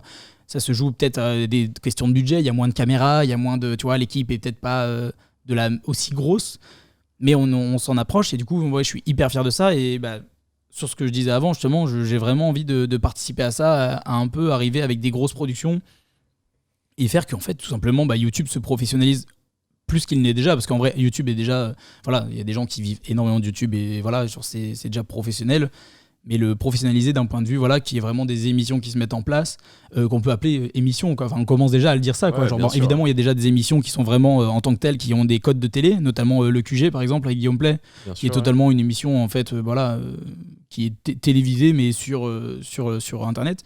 Mais après on peut le voir là, quand on voit justement même les lives de Gotaga ou quoi, qui sont vraiment en fait qui ont vraiment des codes du web, et puis des interactions aussi. Il n'y a pas à la télé, même sur Popcorn, quand on voit justement des Domingos qui vont interagir avec le live, mais en même temps en ayant tout un setup télé, parce que finalement ça reprend, c'est totalement... Ouais, bien sûr, c'est un plateau télé. Hein. C'est un plateau télé, mais c'est génial de se dire qu'on a ça sur le web, quoi. Parce que du coup maintenant on a presque notre télé à nous, quoi. Et surtout que quand tu mets ça en parallèle avec... je pense à un Salut les Geeks, qui étaient les grosses émissions d'il y a 10 ans, mais en fait c'était vraiment l'image qu'on a du gars tout seul dans sa chambre en train de faire un peu de la merde avec une caméra, quoi. Oui, clairement, là, c'est sûr que là ça et t'as un step de fou évolué de fait, et je trouve ça incroyable qu'on ait pu professionnaliser à ce point ce milieu, et que c'est pas fini. Et que c'est pas fini, tu vois. C'est qu'il y a un avenir à ça et tout. Et c'est cool aussi d'avoir ton point de vue là-dessus, où t'as on est des spectateurs de ce changement, mais toi t'as aussi un côté acteur, ou en tout cas une compréhension technique de ce qui est en train de se passer, et c'est aussi intéressant d'avoir ton point de vue là-dessus, je trouve. Ouais, non, mais vraiment, moi je sais que justement c'est un truc aujourd'hui en tout cas qui m'excite énormément, tu vois, de voir que en fait d'un point de vue technique on commence à faire des choses qui sont complètement folles. Sauf que ce qui m'excite au-delà de ça, c'est qu'en fait, le web en fait n'est pas charté par l'édition, vraiment des lignes édito, tu vois. Ce qui fait que du coup, on peut se retrouver, tu vois, avec un France-Espagne, avec des Twitch, des gens de Twitch d'Espagne, tu vois, qui viennent là. Et puis ils disent on fera un retour au Bernabéu, tu vois. Je sais pas si ça va se faire, tu vois. Ouais. Mais t'es en mode, en fait, ce que j'aime, c'est ce côté, je crois, où il n'y a pas de règles. Ouais, il n'y a pas de règles. Sur là, à tout moment, tu vois, il y en a, ils vont taper un 5 sur l'Arc de Triomphe, tu vois. Voilà, je lance des idées comme ça, si vous avez besoin, je suis là, tu vois. Non, mais tu vois, c'est complètement ouf, tu vois. Genre, tu dis, en fait, l'avantage du web, c'est qu'en fait, on est après, ça va tellement dans la démesure aujourd'hui que du coup, maintenant, il y a tellement des concepts fous qui sortent que ça en casse aussi ce côté. routinier qu'on trouve à la télévision, tu vois. Genre Ouais, où là, bien on sûr. a l'habitude d'avoir toujours les mêmes émissions avec les mêmes codes, avec les mêmes visages qui reviennent sans cesse. Qui fonctionnent certes parce que du coup, bah, la cible de la télévision, essentiellement, bah, c'est des personnes qui connaissent des gens qui sont en place. Mais sur les réseaux, bah, du coup, il y a de nouvelles personnes qui se mettent en place. Il y en a qui pop tous les jours. Et du coup, il y a toujours des nouvelles idées naturellement qui arrivent. Et ce qui est cool, c'est que comme chacun est vraiment, ils sont pas sous une entité, quoi, en fait. Comme tout le monde est individuel, chacun a son idée, son tracé, en mode moi je vais aller vers là. Et en fait, du coup, ça va créer forcément artistiquement sur les réseaux mais une diversité de production qui va être monstrueuse, quoi. Et du coup, tout le monde pourra y trouver son compte. Et puis surtout, quand ça sera de manière très qualitative, on va juste se régaler, quoi. On mettra Twitch et on aura des émissions de ouf. Puis si tu as envie de te regarder ton streamer préféré qui est en train juste de jouer à un jeu, tu pourras quand même. Du coup, ça sera un bon équilibre entre tout, quoi, entre les petits moments détente avec ton streamer où tu te retrouves plus de manière, on va dire, il y a un côté plus amical, tu sais, où intimiste, ouais. Intimiste, exactement, tu vois, avec où tu vas échanger. Et puis après, tu auras éventuellement les énormes émissions, mais qui régaleront parce que tu auras des gens réunis qui sont what the fuck, tu vois, Ouais, c'est ça. dans des trucs produits où tu pourras vivre avec eux, mais vraiment de manière très qualitative parce que il y aura des moyens complètement fous de télévision, quoi. Mais déjà, ça s'est démocratisé le fait d'avoir un Jonathan Cohen, un Ouais. Pierre Ninet. En fait, il n'y a plus de limites, il n'y a plus de barrières, tout le monde peut venir sur tout le monde. Tu vois des. Je pense à. Enfin, ceux qui sont ultra connus pour ça, ça reste quand même McFly et Carlito et tout, Ouais. mais ils ont des invités que tu n'imagines pas sur YouTube, tu vois, des DJ Snake, des Emmanuel Macron, en fait, juste. C'est vrai, c'est un petit détail. C'est un détail. Et je trouve ça fabuleux, le fait que il y ait cette espèce d'audace qui amène à briser tous les codes que la télé avait bâtis et sur laquelle elle se repose encore. Et je pense même qu'il y a un moment où la télé va devoir réagir, tu vois, et ça va être trop beau aussi de voir ce moment où ils vont se rendre compte et qu'ils vont être obligés de remettre en place des trucs pour rajeunir les formats et tout ça. Ouais, après, je pense que la télé, ils trouvent quand même son compte dans le sens où, mine de rien, la télé, en fait, est déjà propriétaire de pas mal de médias en ligne, en fait. Bien sûr. Du coup, ils ont leur code avec leur audience en télévision et à côté, de toute façon, ils ont des médias où ils touchent aussi les jeunes. Donc, il va y avoir quand même, de toute façon, voilà, ça va évoluer évidemment en fonction des audiences, de comment ça fonctionne. Peut-être le replay, justement, ils axent beaucoup là-dessus aussi. On verra comment ils vont évoluer, mais c'est sûr que ça va être hyper intéressant de voir comment ça va évoluer. Mais tu vois, genre ce que tu disais, le fait d'avoir des personnalités, par exemple, qui viennent faire de la promotion sur les réseaux, moi je suis encore assez étonné de trouver qu'en fait, je trouve peu de personnes finalement qui font leur communication bien sur les sûr. réseaux, alors que je comprends, on a encore besoin de démontrer que ça fait des millions de vues et que du coup, oui, certes, du coup. Et d'autant Le plus si public t'as peut être rien jeune. à y foutre. Oui, mais c'est ça, justement, c'est ça. En plus, voilà, c'est pour ça que Pierre Ninet, qui fait des apparitions maintenant multiples il a raison, tu vois. Genre, Ouais, bien niveau sûr. communication, genre, il s'est installé dans le cinéma, tous nos darons connaissent Pierre Ninet, et là, tous les jeunes qui vont arriver sur les réseaux, en fait, ils vont voir Pierre Ninet dans les vidéos de leur youtubeur préféré, donc ils vont savoir qui c'est. Donc, en termes de notoriété, c'est incroyable, en fait. Alors, oui, je pense, pour beaucoup, il y a un peu je sais pas comment c'est géré derrière, tu vois, d'un point de vue image, tu vois. Ouais, bien Est-ce sûr. que du coup c'est se décrédibiliser si pour certains c'est encore se décrédibiliser, c'est dommage. Enfin voilà, quand même, des Guillaume Canet et tout qui passent sur McFly et tout. Je suis assez étonné justement qu'il y ait que encore trop peu de chaînes en fait qui mettent en avant en fait de la promotion, tu sais, des films de cinéma, tu vois. On n'arrête pas de dire justement qu'il y a moins de monde dans les salles de cinéma et tout, mais je me dis mais ils font leur com à la télé, tu vois. Malgré le travail à la télé, je regarde pas, en fait, j'ai pas trop d'intérêt. Enfin, moi, je regarde très peu la télévision. Et du coup, moi, je suis pas forcément au courant de tous les films qui sortent. Je suis parce que naturellement, je vais regarder, tu vois, les films qui sortent chaque semaine, tu vois. Mais je me dis que quelqu'un qui est essentiellement sur les réseaux, et du coup, il s'est déconnecté un peu de ce truc-là, tu sais, d'avoir sa pub à la télé du film qui vient de sortir ou du gars qui vient aux 20h ou dans n'importe quelle émission vendre son film, tu vois. Alors que, en fait, je pense que c'est une force de frappe tu vois, tu vas toucher les jeunes, tu leur vends un film, t'as envie, le mec, tu l'as trouvé drôle dans la vidéo, il sort dans un film et tu dis, trop bien, et c'est sûr que tu vois, les jeunes qui regardent ça, tu vois, ils vont aller voir leur daron en mode, on peut aller voir le film, t'es marrant dans la vidéo de Squeezie ou dans la vidéo d'autres youtubeurs, tu vois. Mais je pense qu'il y a aussi encore... il y a d'un côté le monde de la télé qui se mélange moyennement ou frileusement au monde de YouTube, mais il y a aussi encore le côté YouTube qui est pas forcément à même de passer des grands coups de fil à TF1 pour dire j'aimerais lui, tu vois. Mais ça se démocratisera, c'est en Ouais, venant, tu vois. je sais pas. Hein. Parce que regarde Camille Combal, hein. Avec Michou, il est venu quand même plusieurs fois. Après, bon, ils ont Ouais, mais fait c'est une émission ensemble. Ouais, du mais coup. c'est Michou, McFly et Carlito, Squeezie. Tu vois. Ouais. Plus loin dans YouTube, il y en a peu qui osent. Après, c'est une question d'oser aussi. Peut-être, ouais, de contacter les personnes. Bien sûr, ouais.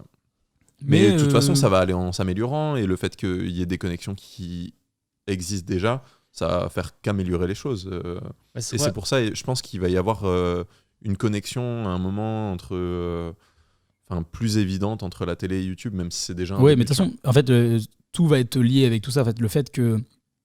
Parce que pourquoi, en fait, essentiellement, ils viennent sur ces émissions-là. Même là, on le voit dernièrement, Michou, il a sorti une vidéo justement avec Baptiste Jabiconi et du coup Camille Combal, justement. Mais ces vidéos-là, justement, sont produites, sont d'apparence qualitative. Voilà, genre, voilà, on voit quelque chose qui est quand même très qualitatif. Les émissions de McFly et Carlito, voilà, ont un format qui est quand même quali, qui peut s'apparenter à la télé. Et du coup, il n'y a pas du tout de mauvaise pub pour les comédiens qui viennent dedans. Et c'est pour ça que naturellement, plus on va aller vers des émissions qui vont être quali, plus en fait ça va être intéressant. Du coup, en fait, les artistes, les chanteurs, tu vois, toutes les promotions de films vont se dire, en fait, pour nous, ça reste crédible d'aller sur le web. En plus, c'est une émission qui est quali, qui est regardée parce qu'elle est qualitative. Et c'est pour ça qu'aujourd'hui, c'est les gros streamers, c'est les gros youtubeurs qui sont en place, qui arrivent à avoir ces personnalités. C'est pour ça que en faisant ça, naturellement, ça tire tout le monde vers le haut. Et quand les autres les autres youtubeurs qui sont aussi en place vont commencer à créer des plus grosses émissions, avoir quelque chose de plus qualitatif, naturellement, ça va attirer plus de monde. Et puis, je pense que demain, ça sera une grosse force de communication, quoi. Genre, sur la communication des films et des musiques, et puis j'en passe. Hein. Ouais, ça me paraît évident. Après, je me dis que genre il y a aussi peut-être une peur entre guillemets de la télé, tu vois, genre passer sur les réseaux, etc. Genre de peur de pas être pris au sérieux parce que justement la majorité des réseaux et tout ça sont, je veux dire, drivés par les jeunes, tu vois. Et genre et arriver comme ça chez eux et dire, la télé arrive et disent, voilà, on va aller voir un peu ce qui se passe chez vous, etc. Quand tu dis la télé, c'est genre qui, par exemple? Genre, tu veux dire des présentateurs de télé ou... Non, pas des présentateurs, je parle vraiment genre par exemple comme genre du style, je sais pas, TF1 ou quoi que ce soit, genre qui se disent on va faire une chaîne Twitch ou quoi que ce soit, genre pour passer une telle émission ou telle émission, tu vois, genre vraiment se mettre sur les réseaux. Je pense qu'ils ont peur de pas être pris au sérieux ou même d'être totalement expulsés de la part des jeunes, on va dire ça entre guillemets, tu vois. Ouais, je sais pas trop. Je sais pas trop quelles sont les réflexions qu'ils ont derrière. Parce qu'en fait, comme je disais tout à l'heure, en plus, ils ont déjà des entreprises qui travaillent sur les réseaux. Enfin, ils ont quand même la main sur pas mal de réseaux et d'agences en fait, qui gèrent le contenu sur les réseaux. Et je sais pas s'ils ont vraiment un intérêt à créer une chaîne Twitch TF1, tu vois. Je sais pas trop. Ouais, non, bien sûr. Après, c'était un exemple. Ouais, non, mais tu vois, genre, parce que du coup, après, mine de rien, tu vois, genre, moi je sais que TF1, tu vois, ils sont sur TikTok et tu vois, ils sont sur, comme toutes les chaînes, tu vois, genre, pendant les confinements, pendant la guerre dernièrement, voilà, genre, tu voyais les infos qui passaient régulièrement. Du coup, en vrai, ils prennent le pli juste peut-être plus de loin et après, de toute façon, en soi, ils sont installés dans leur secteur, quoi. Donc, c'est ça, ouais. peut-être ils ont aussi pas forcément d'intérêt non plus à se développer à fond et faire développer aussi quelque chose qui sera demain leur concurrence, quoi. Ouais, bien sûr. Parce que venir et mettre énormément de moyens sur Twitch et faire des énormes émissions, c'est quand même, comme on le disait tout à l'heure, tirer vers le haut quand même d'autres émissions, d'autres personnalités en place. Et du coup, c'est des gens qui vont leur voler une partie de leur audience aussi aujourd'hui. Donc je sais pas s'il y a un calcul là-dessus d'intérêt de surfer sur la vague actuelle. Et puis, Ouais, c'est vrai que ça, c'est un truc dont on peut reparler rapidement. C'est qu'on avait cette discussion. Au final, ce qui est aussi magnifique dans la mouvance qu'il y a actuellement, c'est que tout ça, c'est bénéfique pour tout le monde. Genre le fait qu'un Squeezie sorte un GP Explorer, en fait, ça drive des gens sur Twitch qui n'étaient pas forcément, qui du coup vont regarder le gros event qui suit du Eleven All-Star de Amine et qui au final découvrent la plateforme. ouais, des nouvelles personnalités. C'est ça, et qui peuvent rester. Et au final, c'est trop important ce genre de projet parce que ça va justement driver une communauté et c'est fabuleux pour tout le monde. Ouais, grave. Non, vraiment, c'est sûr. C'est bénéfique d'avoir un gros projet. De toute façon, à chaque fois, c'est tout le monde qui croque derrière. Tu vois. Ouais, c'est bien ça qui est sûr. trop bien, quoi. Et puis d'avoir. Puis c'est toujours un retour sur investissement pour la personne qui le fait parce que t'as fait le gros projet. Ouais, c'est ça. Donc il sera toujours en place, il sera C'est toujours toi là. qui Et, enfonçais et la en plus, porte, si tu deviens une référence, tu vois, genre pour C'est ça, ouais. des Squeezie, tu vois, genre on parlera maintenant. Enfin, c'est historique sur le web, tu vois, d'avoir fait un GP Explorer, quoi. C'est ça. Du coup, même si d'autres le font aujourd'hui, ça sera pas les premiers, quoi. Et ce sera pas eux qui auront mis un peu le coup de pied dans la porte d'avoir fait ça, quoi. Donc ça, c'est. La classe. Oui, c'est ça, c'est c'est- comme ça qu'on dit. C'est la comme ça classe. qu'on va classe. résumer. Genre, il n'y a pas même un autre mot pour résumer ça, on va dire. Mais du coup, on a parlé un peu, enfin, on a Ouais, fait ce une que j'allais aparté, dire, etc. on fait a une grosse aparté. dévié. Mais du coup, je vais revenir un peu dans tout ce que tes créations, etc. Machin. Genre, c'est quoi ton système de développement? Comment tu développes? Comment genre, comment ça se passe avec un client qui vient, qui dit bah voilà, j'ai un projet sur Twitch, j'ai un clip, etc. Et même comment t'en trouves. Ouais, c'est ça, comment tu drives tout ça? Alors waouh, c'est que je vis un peu maintenant, je dirais un peu au jour le jour ce qui vient en fait. Avant j'étais quand j'ai commencé, je le disais, j'avais vraiment une démarche de de négociation, j'allais dire d'aller démarcher les gens. Ouais. Aujourd'hui vraiment c'est vraiment différent selon les projets. Essentiellement là, aujourd'hui ce qui est cool c'est que tout vient un peu à moi, c'est un peu des opportunités qui se font quoi en fait. Il y a pas mal d'events et de soirées qui se font avec les réseaux et du coup c'est là où naturellement tu parles de ce que tu es capable de faire. Et c'est en fait quand tu as une connexion, en fait c'est un peu de trouver un peu le créateur qui à ce moment-là en fait du coup dernièrement Magla c'est ça en fait, je suis rentré en contact avec l'un de ses auteurs. Et en fait, je connais très bien Séfi, du coup, qui est son directeur artistique, qui gère avec lui et tout, qui gère avec elle justement tous ces projets. Et puis du coup, en fait, il y a une connexion qui s'est faite. Et du coup, on s'est dit, bah tiens, Damien, on a vu tes projets. Du coup, l'auteur, Guillaume Natas, du coup, m'a dit en mode, on a vu tes projets, on te fait confiance sur ce projet-là, let's go, quoi. Et de là, du coup, comment c'est mis en place, c'est qu'après, j'ai eu un gros travail de création là-dessus, où déjà c'était de savoir quel allait être le concept du coup de la vidéo. Donc là vraiment c'était un échange, eux ils avaient vraiment Guillaume qui était vraiment l'auteur sur le projet a développé vraiment toute la phase du concept. Après c'est un échange qui se fait aussi parce que du coup tu rajoutes comme tu disais tout à l'heure un peu ta pierre à l'édifice, tu vois, genre en mode comment le concept fonctionne mais comment aussi visuellement il va pouvoir fonctionner, comment d'un point de vue jeu, d'un point de vue technique, parce que du coup sur ce projet là je le produis, donc il y a ce truc de ok cette idée elle est bonne mais il faut pouvoir la mettre en place rapidement pour que ça rentre dans un timing de tournage, tu vois, avec des équipes. Et il faut des équipes nécessaires pour faire ça, sauf qu'en même temps, il faut pas qu'il y en ait trop parce que du coup, ça a un coût. Donc vraiment, il y a tout ce truc-là qui rentre en compte. Et donc là, du coup, là, j'entrais dans pour cet exemple-là, du coup, je rentre dans un processus plutôt de création dans un premier temps, de qu'est-ce qu'on va faire comme studio, comment on va le set design un peu de l'émission. Puis de là, après, ça va être moi, toute la côté, après, passer de la théorie à la pratique, quoi. En gros, c'est cool, maintenant, on sait qu'on va faire tel studio. Il va y avoir telle feuille de décor, du coup, voilà, un décor un peu minimaliste, très bien. Maintenant, il faut que je trouve les équipes, du coup. Donc là, j'ai des équipes avec qui j'ai l'habitude de travailler. Ça va être mettre la chef décoratrice avec qui je travaille, de lui dire, voilà, la briefer sur le projet, lui dire, ok, là, il faut se lancer, voilà, on a tant de budget pour ça, voilà, approximativement, on aimerait partir sur ça, tac. Après, on a des idées plus précises. On donne toutes les informations. Là, l'idée, c'est de développer la décoration. Et puis après, moi, du coup, j'ai un travail vraiment plus de management parce que du coup, je gère toutes les équipes. Donc, ça va être vraiment travailler avec ceux qui vont s'occuper de la lumière, du coup, pour voir qu'on ait vraiment le plateau le plus... qui aille vraiment dans la direction qu'on veut. Donc, vraiment en mode, ok, est-ce qu'on veut plutôt une image, tu vois, genre qui va être marquée, du coup, des lumières très contrastes, ou est-ce qu'on veut quelque chose de plus... je dirais télévisuel, tu vois, avec quelque chose de beaucoup plus diffus ou vraiment plus populaire. Donc voilà, on va travailler un peu ensemble là-dessus. Et puis après, du coup, ceux-là va y avoir des listes de matériel qui vont être faites et tout. Donc du coup, tu vois, c'est un peu un travail de chapeauter un peu tous les corps de métier pour avancer. Et du coup, tout ça, à la base, ça part d'une simple discussion, tu vois, de tête, on a une idée de ça, on le fait, passer à l'acte, du coup, s'entourer de bonnes personnes, les bonnes équipes, avancer vers le projet, jusqu'au jour du tournage où, du coup, c'est là où... tu serres les fesses pour que tout se passe bien et que voilà que tout le monde aura apporté sa pierre à l'édifice dans son domaine. Et puis du coup après la partie post-production, évidemment, travailler avec des monteurs et tout qui vont mettre tout ça pour assembler le tout, quoi. Du coup, toi, clairement, de base, c'est une discussion avec quelqu'un qui te donne l'idée, etc. Comment il imagine le studio, ce genre de choses. Genre, c'est une discussion entre vous deux.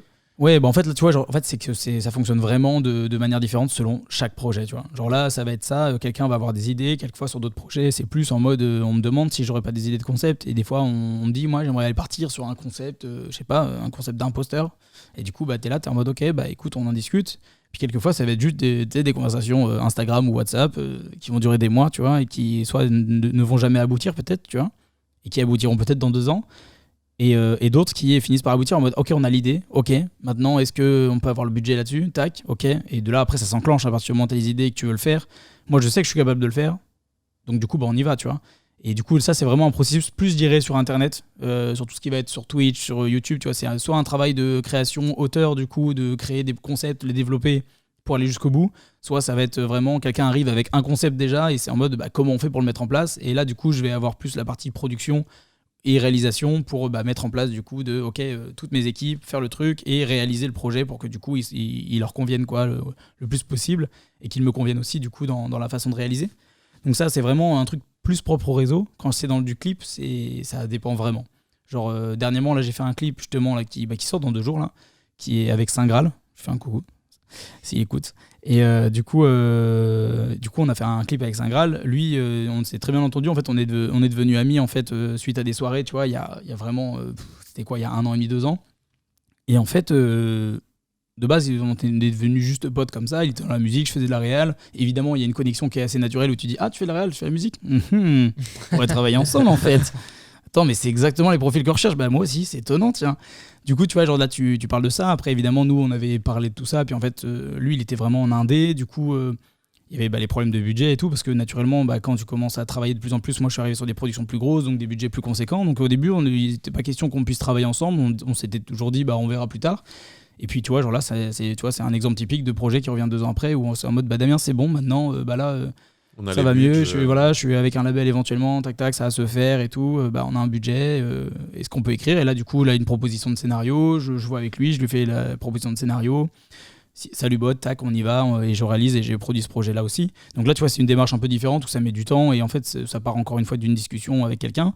Et sinon, il y a l'autre encore solution, c'est les pitchs, du coup, et un peu les appels d'offres qu'il y a, du coup, ça c'est plus en clip pour moi en tout cas. Je suis en gros je travaille avec 5 sociétés de production, enfin, j'en ai travaillé avec 5, qui en fait, un peu aléatoirement dans l'année, tu vois, genre selon les projets, en fait, les sociétés de production du coup reçoivent des demandes de labels. Donc voilà, t'as les labels de TF1, t'as les labels de Warner, de Sony, d'Universal et tout, en fait, qui font appel à plein de sociétés de production, pour du coup avoir des propositions de scénario. Donc là, tu vois, t'as le truc, là, il y a Gims, il a besoin de faire un clip, on a tant de budget, l'idée, nous, on veut un clip summer, ou alors, nous, on veut un clip, c'est vraiment pas de blanche, vraiment, vous faites ce que vous voulez.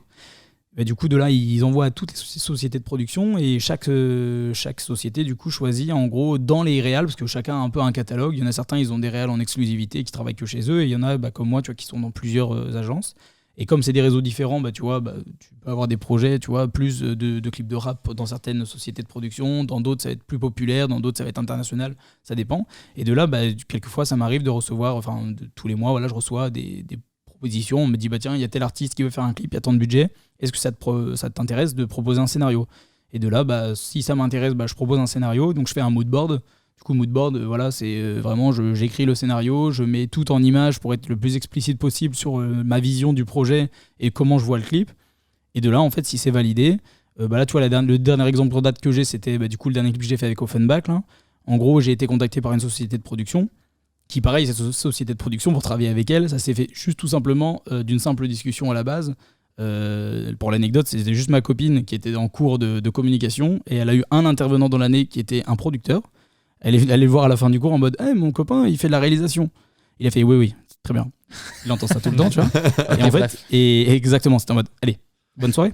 Et en fait, elle lui a donné mon blast du coup, et sur mon YouTube, il y avait du coup le making-of que j'avais fait avec Big Flo Oli, tout ça. Donc tout de suite, il était en mode ok, c'est pas un jeune qui fait des clips, tu vois, à côté, parce que il entend ça toute sa vie, tu vois.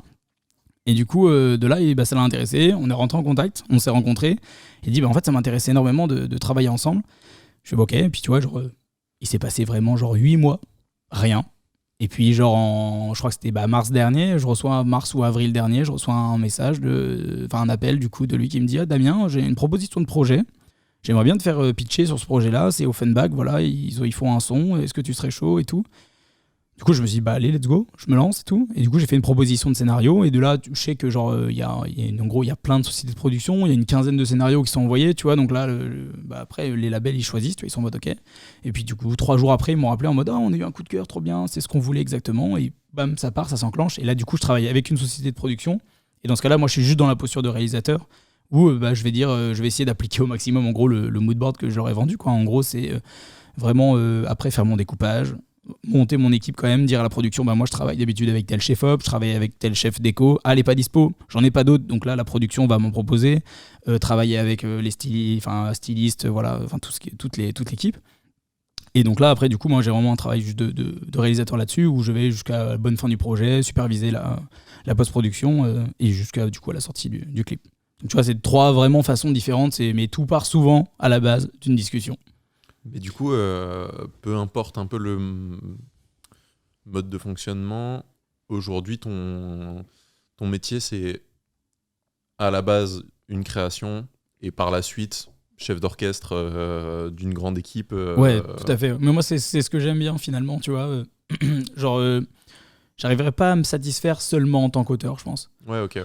J'aime bien trouver des idées, mais j'aime bien l'amener jusqu'au bout, tu vois. Ouais. Je me dire, tu vois, genre, et puis c'est un truc, je suis très satisfait de ça souvent, genre, je me dis, putain, c'est fou.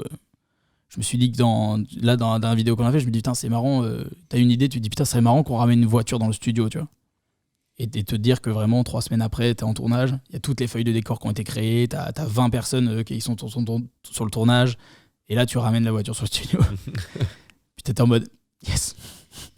Tu dis, tu as tout le monde qui est en mode, putain, la galère fait chier et tout. Toi, t'es en mode, t'as une part de toi, t'es en mode, c'est vrai que c'est chiant, mais t'es en mode, c'est quand même marrant, tu vois. C'est quand même des petites satisfactions. Et je kiffe ce truc-là de essayer de trouver les bonnes idées, tu vois, parce que des fois tu te plantes, hein, tu vois, tu fais pas que des bons choix, hein, et loin de là. C'est un peu, c'est comme toujours, hein, tu te testes constamment, ça évolue tout le temps. Les idées qui sont bonnes un jour ne sont pas tout le temps, et puis les choses évoluent, les modes, les courants. Donc du coup, forcément, c'est une évolution constante, mais du coup, je kiffe ce côté-là de vraiment écrire un projet, trouver les idées, vraiment la partie vraiment très artistique, et jusqu'à la mettre en place, du coup, où ça passe vraiment aujourd'hui par de la production et vraiment chef d'orchestre de tout ça, mais hyper artistique, parce que, encore une fois, déléguer, c'est là où c'est hyper important.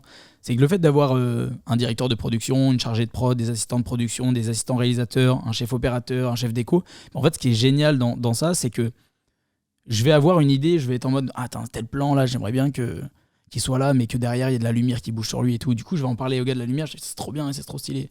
Puis en fait, lui, ça se trouve, il va me dire, ouais, mais ce serait bien, mais visuellement, ça marcherait mieux s'il y a tel objet et tout. Puis là, je vais voir le gars de la déco, je fais, ok, on aimerait bien faire ça, comment ? Et en fait, tu travailles à plusieurs finalement pour faire des effets qui sont quelquefois cool, tu vois, genre que tu vas adorer. Des fois, tu vas travailler 3 heures sur un truc qui va être nul à chier. Tu vois, tu es en mode, bon, celui-ci, c'était pas la meilleure idée que j'ai eue, tu vois. Mais sauf que ce qui est génial, c'est que du coup, comme tu délègues, en fait, t'as vraiment des gens qui sont vraiment spécialistes dans leur domaine, et du coup, tu vas créer plus de choses, et artistiquement, c'est hyper enrichissant parce que du coup, tu vas te concentrer d'autant plus sur ta création, quoi. Et moi, à la réalisation, genre, je me souviens que les premières fois où j'ai vraiment été assisté, entre guillemets, tu vois, le fait d'avoir délégué, j'étais en mode, waouh, c'est fou, genre, j'avais pas le temps avant de me poser pour vraiment réfléchir quel objet j'allais mettre dans tel truc et tout, tu sais, aller chercher beaucoup plus loin dans la réflexion, sûr, tu vois. Ouais. Parce qu'avant, en fait, je restais les premiers projets, en fait, tu restes assez lisse finalement, parce que il faut tout faire. Ouais, en fait, c'est ça, voilà, genre, tu vois, genre le clip avec Big Foley et Spider Z, là, je commençais déjà à avoir des équipes, mais c'est vers là où justement j'avais eu pas mal j'avais un bon déclic justement de travailler avec une plus grosse équipe, parce que là, c'était plus grosse équipe, etc., tu vois. Et là, je lui dis, ok, Spider Z, tac, il arrive dans un bureau et tout, et puis là, je commence à me dire, putain, sur le bureau, ce serait marrant de mettre. Et c'est là où j'ai commencé à me rendre compte que, putain, je peux mettre. J'ai commencé à m'amuser un peu aussi, tu sais, à me dire, ce serait marrant que sur le bureau, on mette une photo un peu cachée de telle personne, qu'on mette un peu tel objet ou tel objet, puis personne le verra, mais sur l'arrêt sur image, les gens, ils verront ça. Et là, tu commences à t'amuser artistiquement sur des trucs qui ont des sens entre les plans et tout, et du coup, avoir une création beaucoup plus enrichie et complète, quoi. Bien aboutie, ouais. Mais ça, du coup, ça passe vraiment par le fait que, pour faire ça, il faut naturellement en fait que tu te libères de l'espace, du temps et d'une case de ton cerveau ailleurs, ouais. Exactement, tu vois. Parce que quand tu dois penser en mode putain, mais en fait, est-ce que tout le monde aura bien à manger sur le tournage et tout ? Ah oui, est-ce qu'il y aura bien une voiture pour ramener le matériel à telle heure, sachant qu'en même temps, il faut ramener. Non, si tu commences à être trop là-dedans, en fait, évidemment, toute l'énergie que tu prends là-dedans, tu pourras pas la mettre dans ta création, dans toute la partie artistique, quoi. Donc là, c'est pour ça que c'est cool. Et là, je suis très heureux, franchement, d'être entouré d'une équipe vraiment en or qui m'a suivi depuis longtemps, qui aujourd'hui évolue, je rencontre de nouvelles personnes, mais vraiment, ça, c'est hyper important, quoi. Être vraiment bien entouré, de toute façon, dans tout domaine, hein, je pense personne ne dira le contraire, quoi. D'être entouré, de déléguer et de déléguer par les bonnes personnes qui ont envie, c'est forcément que bénéfique. Bien sûr. Celui qui arrive ici et qui dit non. Menteur. Il a rien compris. Écoutez, moi, je fais tout seul. Ouais. Je suis excellent dans mon domaine, dans tous les domaines, et personne. Non, vraiment pas. Mec. Non. Je te jure, lâche un peu de l'est, ça va aller pour mieux. certaines personnes, c'est compliqué de c'est déléguer. Dur, bien c'est sûr, compliqué. C'est dur. Mais je dirais même que pour tout le monde. Ouais, oui, pour tout le monde, c'est ça. Ouais. Franchement, au début, déléguer le montage. Et bah ça, tu vois, c'est un truc. J'aurais pas dit jamais je me serais dit ça, mais genre, c'est dur. C'est dur. Et il y a plein même de gros créateurs aujourd'hui. Si je dis pas de bêtises, je crois que, tu vois, Seb, tu vois, sur Ouais. YouTube et tout, ne délègue pas encore ses montages, tu vois. Il fait tout lui-même et tout. Ce qui est génial. Tu vois, il maîtrise parfaitement. Il y a rien de mieux, enfin, mieux que lui, qui, entre guillemets, pour faire son propre montage. Mais tu dis, mais si tu délègues ça, c'est ouf, quoi. Genre, tu vois, genre, alors que d'autres créateurs, tu vois, ils ont réussi à garder la même patte finalement sur leur montage en déléguant, sauf qu'aujourd'hui, ça leur permet de faire d'autres De projets faire et tout. plus, ouais. Et en fait, voilà, c'est pas mal ou c'est pas bien, tu vois. Encore une fois, c'est une question de temporalité aussi, tu vois. Je Bien pense sûr. il y a des gens, faut pas déléguer trop vite, parce que quand tu délègues trop vite, finalement, tu perds quand même la main sur quelque chose, quand même. Hein. Évidemment, c'est pour ça qu'il faut le faire dans. Il faut le faire pour un mieux. Exactement. Faut le faire vraiment quand tu te sens que là, si tu le fais. Moi, je sais que quand j'ai délégué le montage, ça m'a apporté déjà. Vraiment, c'était hyper bénéfique parce que tu t'ouvres une nouvelle vraiment vision déjà de ton projet. Genre, tu sais, je suis du genre à bien découper, savoir exactement ce que je veux, tel plan, tout est bien découpé en amont de mon tournage. Donc j'ai déjà mon montage qui est déjà, tu sais, il est déjà monté dans ma tête. Tu vois, Ouais, c'est ça. Et puis quand le soir de mon tournage, je me rends compte que j'ai fait tous les plans que je voulais, qu'il y en a quelques-uns, évidemment, il y a toujours des petites galères, des petits trucs, tu trouves des petits tips et tout, qu'on les a tournés autrement, mais tu sais comment tu vas pouvoir le monter, que ça va mieux marcher. Et que en fait, tu le donnes à un monteur et en fait, il le monte pas exactement comme tu l'imaginais. Mais que, tu vois, là, tu mets ton ego de côté et des fois, tu dis putain, mais c'est carrément mieux ce qu'il a fait. Ouais, c'est ça. Et ça m'est arrivé pas mal de fois. Et aujourd'hui, justement, je kiffe même cette nouvelle vision, tu vois, d'avoir un monteur qui, en fait, va t'apporter une vraie plus-value C'est ça. à ta création, en fait. Et quand on parlait de Krakito dans ton équipe tout à l'heure, c'est exactement ça. C'est des gars qui vont enrichir ta création par ouf. leur expérience, tu vois. De ouf. Et en fait, ils te simplifient ton travail et ils amènent un mieux dans la création finale. Et putain, j'avais. Ouais, bah oui, mais même dans ton processus créatif, avoir une chef déco qui tue, ça te permet de pas dire je vais faire telle déco et puis te rendre compte que c'est pas possible. Elle va pouvoir te le dire beaucoup plus Soit tôt. on va me dire, là, le budget, soit x2, soit là, on fait une commande de trucs bien moches, de Wish, et tu vas voir ton décor, tu vas l'avoir, mais tu vas pas être fier. Et justement, tout le monde est là pour ça, justement là-dessus. Comme moi, quand des artistes avec qui je travaille ils me disent oh là, on aimerait trop faire ça. Alors, dans les budgets, je veux pas vous décevoir, hein, mais vraiment, soit vraiment, il va falloir qu'on trouve une solution un peu cheapos, et je suis pas sûr que c'est ce que vous cherchez, soit j'ai peut-être une solution.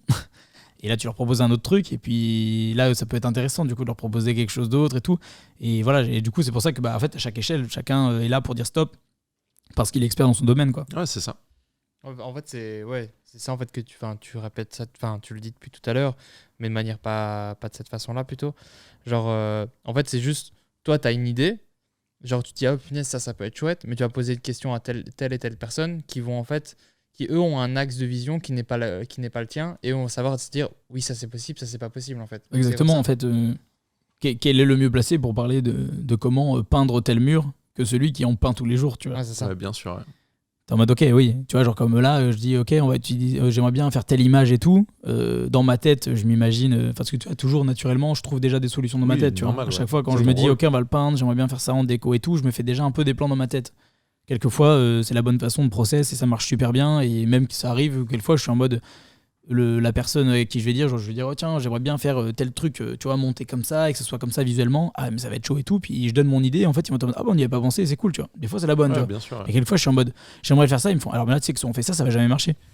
Ah, et c'est là que tu es content. Tu dis ok, là, tu vois, dans ces cas-là, tu dis bah, si j'avais pas Si eu je cette l'avais personne-là, pas, ouais, je serais en train de peindre mon mur je serais comme en une train de merde. faire exactement ça et ça serait pas beau, ça Ouais. marcherait pas, tu vois. Et là, du coup, c'est ça, du coup, d'avoir vraiment des gens spécialisés dans chaque domaine, c'est vraiment hyper important. Et genre, c'est génial aussi. En vrai, c'est vraiment de l'accomplissement, quoi. Genre, à partir du moment où. Enfin, c'est ça, genre, moi, j'aime trop cet esprit d'équipe, en fait. Genre, je trouve ça génial de se dire que on avance dans une même direction et que voilà, que genre. Et puis, même que s'il y en a un qui foire et tout, bah, ok, qu'on peut se retrouver comme ça. Et j'aime bien presque cette adrénaline-là aussi de se dire, putain, ok, là, on est dans la merde, ça marche pas. Bon, faut trouver une solution. Et je crois que c'est les moments que je préfère le plus, tu vois, c'est ce moment-là où. Qui sont un peu chiants souvent sur le jour du tournage, tu vois, où t'es en mode putain, ça serait bien passé. Mais ce moment-là où t'as vraiment, tu vois, genre toute l'équipe qui vient, t'as le chef de chaque poste qui est là en mode bon, ok, faut qu'on arrive à suspendre ça là-haut, faut pas que ça impacte les lumières et en même temps, faudrait qu'on tourne depuis déjà 10 minutes. Du coup, comment on va faire pour faire ça rapidement Puis des fois, tu as des T'as problématiques. Des éclairs de génie. Des problématiques, soit des éclairs de génie, ça va vite, soit sinon tu as des problématiques du genre le client nous regarde, on sait parfaitement ce qu'on est en train de faire. Qu'est-ce qu'on fait? Tu vois, genre, et c'est un peu des problématiques, tu vois, qui sont sur le coup, des fois pas ouf. T'es en mode, ok, faut qu'on trouve une solution. Puis là, il y a toujours un éclair de génie de quelqu'un, tu vois. Toujours quelqu'un qui dit, moi j'ai une idée. Attends, puis du coup, ça débloque autre chose. Tac, tac, tac, tac. Ok, on fait comme ça. Ok, bon, bah dans 5 minutes, faut que ce soit prêt, tu vois. Puis là, du coup, voilà, tu vois, c'est un peu, tu sais, genre des stratégies de, ok, faut que ça soit fluide, faut que ça paraisse, tu vois, genre, faut toujours rester très professionnel dans ce que tu fais et tout, mais sans non plus l'impacter le tournage, faut pas que ça se sente de l'extérieur, tu vois, parce que, bah, tu sais, c'est comme tout, hein, le stress, par exemple, ça se propage très vite, tu vois. Le fait d'avoir des gens qui sont pas bien sur le tournage, bah, tu sais, ça peut vite mettre une ambiance qui est pas bonne, tu vois. Du coup, moi, je kiffe bien ce côté, genre, de moi, j'ai souvent la vanne facile, tu vois. Ouais. Et j'aime bien aussi ce côté de pas imposer de hiérarchie aussi sur le tournage. En vrai, on l'a vu parce que nous, on s'est Oui. on On a s'est participé à un rencontrés des parce qu'on a clips. Tout à fait. participé à un des clips de Gizzy, du coup, où tu menais la barque, on va dire. Le réel, ouais. Et Tout à c'est vrai qu'à chaque fois, tu étais là en mode. Même les gens qui étaient sur place, enfin les acteurs, etc., tu toujours à relaxer les gens, arriver, Ouais. leur parler, Acteurs, leur dire un équipe, mot, tu vois, tout le monde, genre. ouais.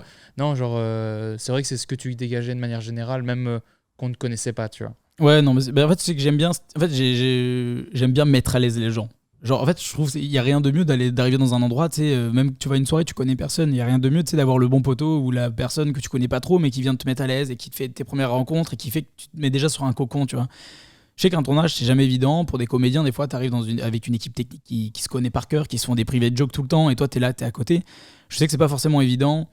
Pareil pour un artiste, quoi. Quand t'arrives, tu vois, genre, quand on fait le tournage avec Gizzy à ce moment-là, genre, on se connaît très peu, tu vois. Genre, on s'est vu par des visios, on a bossé ensemble via, du coup, ses équipes.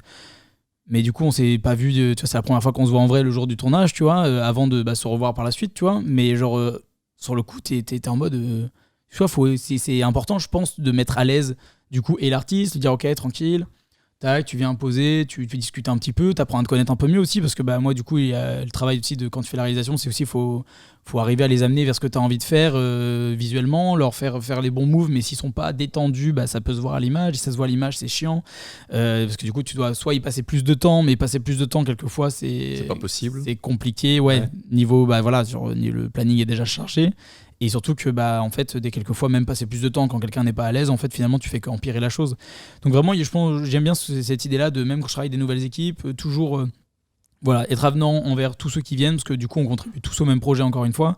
Et comme je disais, ce côté-là de hiérarchie, en fait, il est hyper important d'être là parce que en fait si tout le monde met son grain de sel et tout, ça peut être hyper compliqué, mais j'aime bien le fait de pas trop le sentir, tu vois, ne pas imposer, tu vois, les trucs qu'on a vu quand t'étais petit, que le réalisateur il va s'asseoir dans son siège, il attend et il a écrit moteur 15 fois et il attend que la caméra se mette à tourner, que tout le monde soit prêt, que ça mette une ambiance un petit peu hiérarchique du coup sur le tournage de ok putain le réal il est pas content, puis le producteur derrière il râle parce que bah, le réal est pas content, enfin tu sais, tu rentres dans un truc en fait où tu commences à projeter un peu des électrons négatifs, tu sais, ça en ressort tout le monde, et puis du coup tout le monde s'en charge un peu, puis à un moment il y en a un il va péter, tu vois, et j'aime pas ce truc là, tu vois, j'ai peur de ce truc là, et du coup j'aime bien ce côté de tout le monde est cool et tout. Si jamais il y a un problème, ok, c'est là où, entre guillemets, la hiérarchie, tu vois, ok, genre là, je vais être avec que les chefs de poste, on va en discuter, et là, éventuellement, chacun va déléguer à ses équipes. C'est là où c'est important.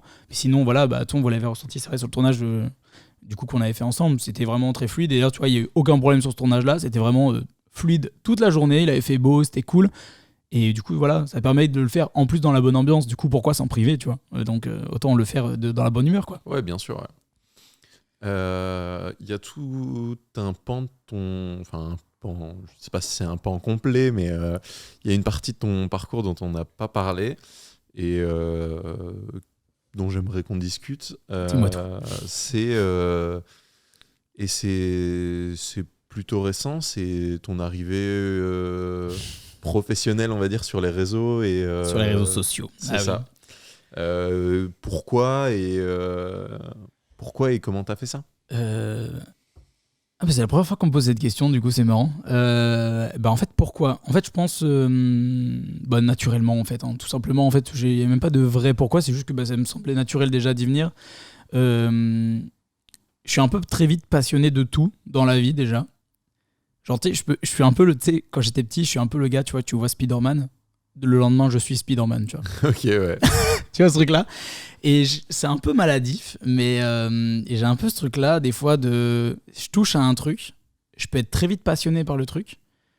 Tu vois, je vais faire un peu de rap avec quelqu'un, et du coup demain je vais être rappeur, tu vois. Genre, et puis je vais faire de la production, je vais faire un peu de Twitch et je vais être un streamer, tu vois.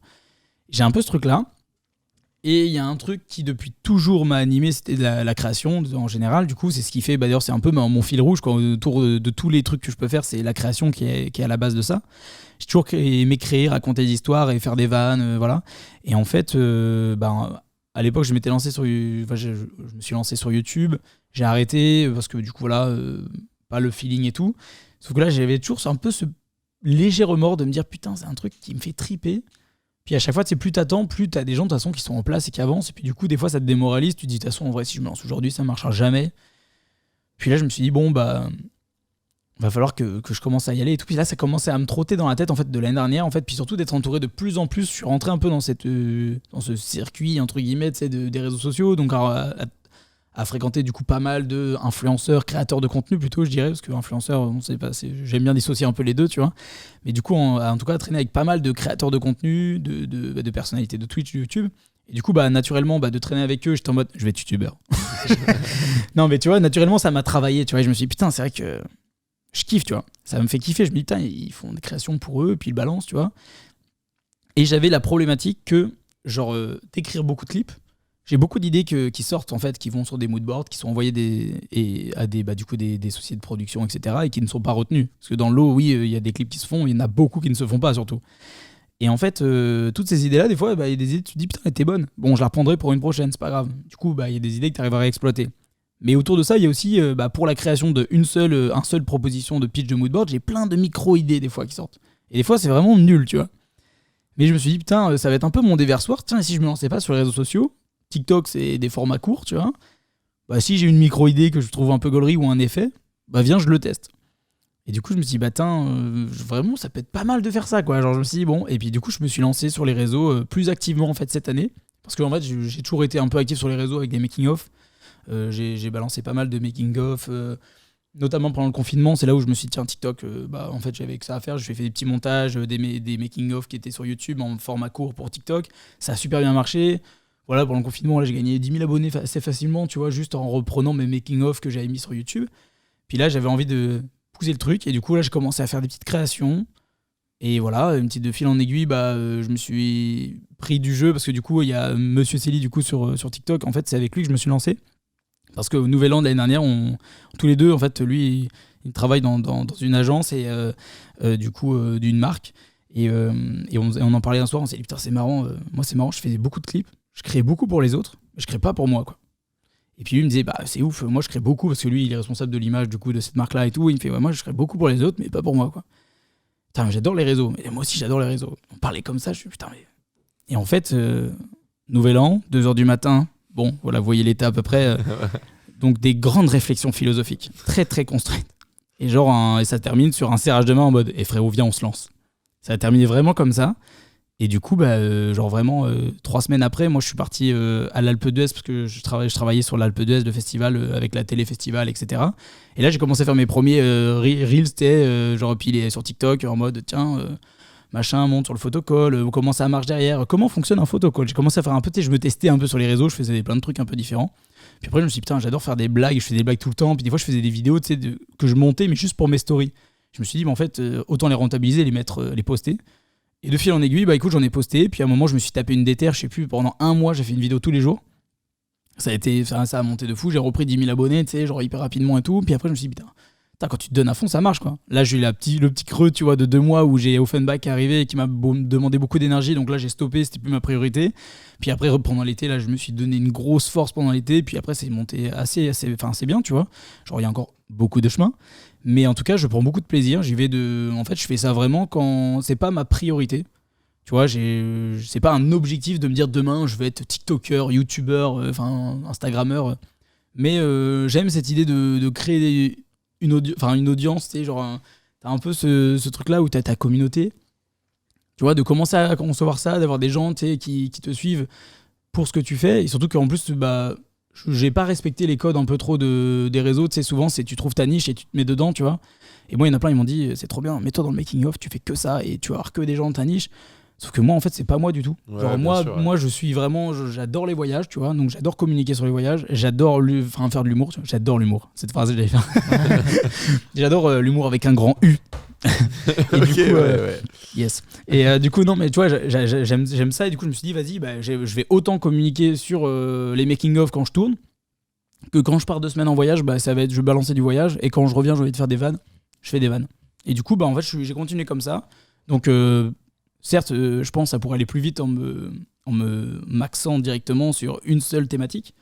Mais là, c'est là où je me retrouve, enfin, où je suis moi-même. Du coup, bah, je pense que les gens qui commencent à me suivent maintenant. Ils savent que je touche un peu à différentes choses, tu vois. Et écoute, je prends pas mal de plaisir là-dedans. Ouais, quoi. et puis t'as pas de pression du résultat, c'est pas ton métier, tu t'en fous au final d'aller vite dans la façon de créer ta communauté et tout. C'est un plus, surtout toi. Ouais, en fait, c'est un peu un plus. Au début, je me suis mis un peu de pression. Je me suis dit, vas-y, j'aimerais bien que ça aille assez vite. Mhm. Comme tout, en fait. Ouais, J'ai bah, toujours envie que ça aille vite. Donc, du coup, j'ai une période où je regardais pas mal, tu sais, comme tout le monde, hein, je pense, ceux qui disent qu'ils regardent pas, je comprendrais pas trop, mais je regardais pas mal les vues, tu vois. J'étais en mode, ok, cette vidéo, elle a fait 2000 vues, l'autre, elle a fait 100 000, et l'autre, elle a fait 1,5 million, alors que celle d'1,5 million, je l'aime pas du tout. C'est celle que j'aimais le moins des trois, et pourquoi elle a fonctionné, celle-ci? Ok, puis du coup, j'étais vraiment dans la strat et tout. Alors qu'aujourd'hui, tu vois, par rapport à ça, j'ai pris du recul, ouais, et je suis en mode tranquille, tu vois. J'ai des projets qui viennent au fur et à mesure. J'ai des périodes où j'ai vraiment envie de créer de fou, et du coup, je peux me faire une vidéo par jour sur TikTok et en Reels, tu vois. Et il y a des périodes comme là, tu vois, je pense, le dernier truc que j'ai posté, il doit y avoir 3 semaines, tu vois. Et ça me manque pas spécialement. Enfin, si ça me manque, mais en même temps, j'ai pas spécialement d'idées ou de trucs à faire et j'ai pas envie de poster pour poster.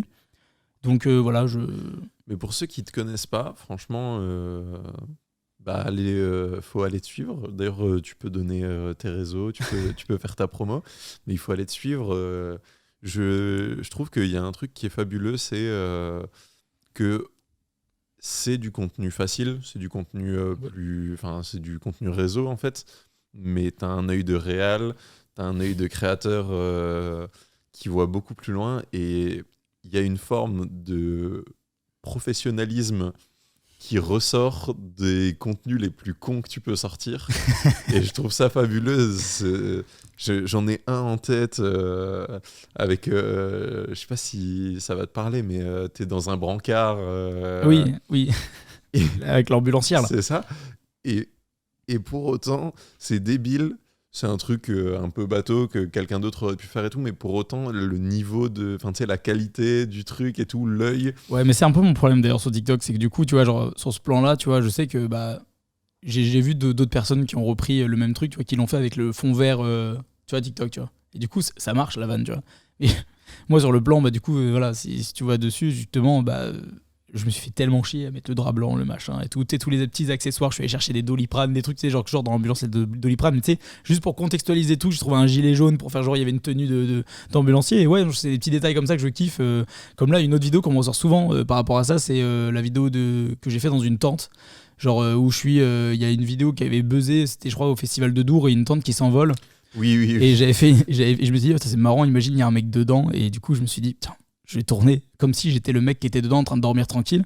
Et du coup, j'ai demandé juste à mes colocs de bouger la tente dans tous les sens, de faire des mouvements de cam justement en mode je volais. Et puis du coup, j'ai fait la suite du mec qui est dans la tente qui s'envole. Et celle-ci, mais genre, plein de personnes m'ont dit putain, mais on a adoré la vidéo, putain, mais comment t'as fait et tout. Alors qu'en vrai, c'est vraiment.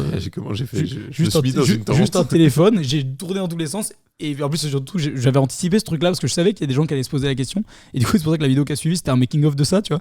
Et juste un plan large, nul, de moi qui tourne en boule dans une tente avec un de mes colocs qui est en train de me filmer en bougeant dans tous les sens, avec quelqu'un d'autre qui bouge la tente. Et du coup, l'effet marche super bien, tu vois. Et ça me fait trop rire, tu vois. Ces petits effets-là, ces petites vidéos-là, genre, ça, je prends de plaisir à les faire. Et justement, ça fait partie, toi, des petites idées, des fois que t'as en tête, tu te dis, ah, c'est marrant.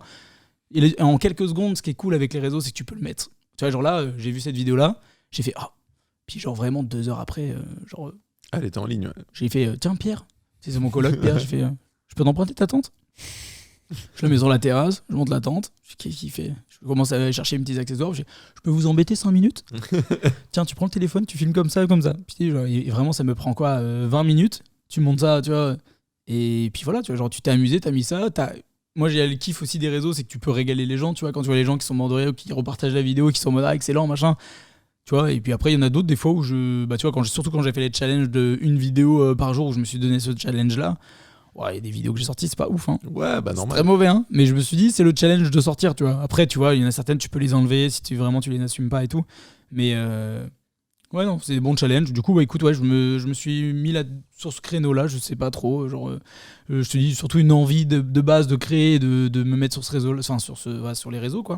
Après, il y a le côté aussi, tu sais, c'est enrichissant. Voilà, on connaît bien la force que peuvent avoir les réseaux aujourd'hui. Et je sais très bien que créer une communauté, ou enfin essayer de monter une communauté, en fait, autour de ce qui m'anime au quotidien, ça peut être que bénéfique pour demain, en fait. Ouais, bien sûr. Ouais. Ça peut que m'ouvrir des portes, ça peut que me permettre de travailler, de collaborer avec des marques, d'être crédible aussi en tant que réalisateur, tu vois, à côté, de me dire, ok, bah, en plus, si demain, parce que là, aujourd'hui, du coup, ce qui est cool, c'est que je travaille aussi avec des marques où je réalise seulement des vidéos pour les réseaux sociaux, des publicités, tu vois, pour les réseaux sociaux et tout. Et rien de plus rassurant pour une marque de se dire, il est réalisateur, il a des grosses références de clips, quoi, qu'on peut voir visuels, qui sont en tant que tels vraiment avec les codes de la réalisation qualitative, tu vois, qu'on peut voir des choses qui peuvent passer en télé, très broadcast, tu vois. Et en même temps, il a su se créer une communauté sur les réseaux, donc ça veut dire qu'il maîtrise les codes du web, tu vois. Et moi, c'est un peu ce créneau-là au début que je me suis dit que ça peut être intéressant dans le sens où ça va me crédibiliser le fait que je connais les codes du web. Alors que autrement, on pourrait juste dire, c'est un réalisateur, ok, Ouais, comme c'est d'autres. ça. Mais qu'est-ce qui nous dit que lui, il va nous faire un truc qui sera aussi gents que d'autres, tu vois, Bien avec les sûr. codes actuels, quoi. Et du coup, c'est pour ça que je me suis dit, bon, let's go. Et puis, mais surtout une grosse base de kiff. Ouais, bah oui, mais ça se ressent. Paco, est-ce que tu as quelque chose à rajouter à ce podcast? Non, là pour moi, j'ai rien. Je pense qu'on a fait un beau petit tour. Je sais pas si t'as Damien, quelque chose à dire de Est-ce que plus, tu as Damien. quelque chose à rajouter à ce podcast? Merci beaucoup pour l'invitation.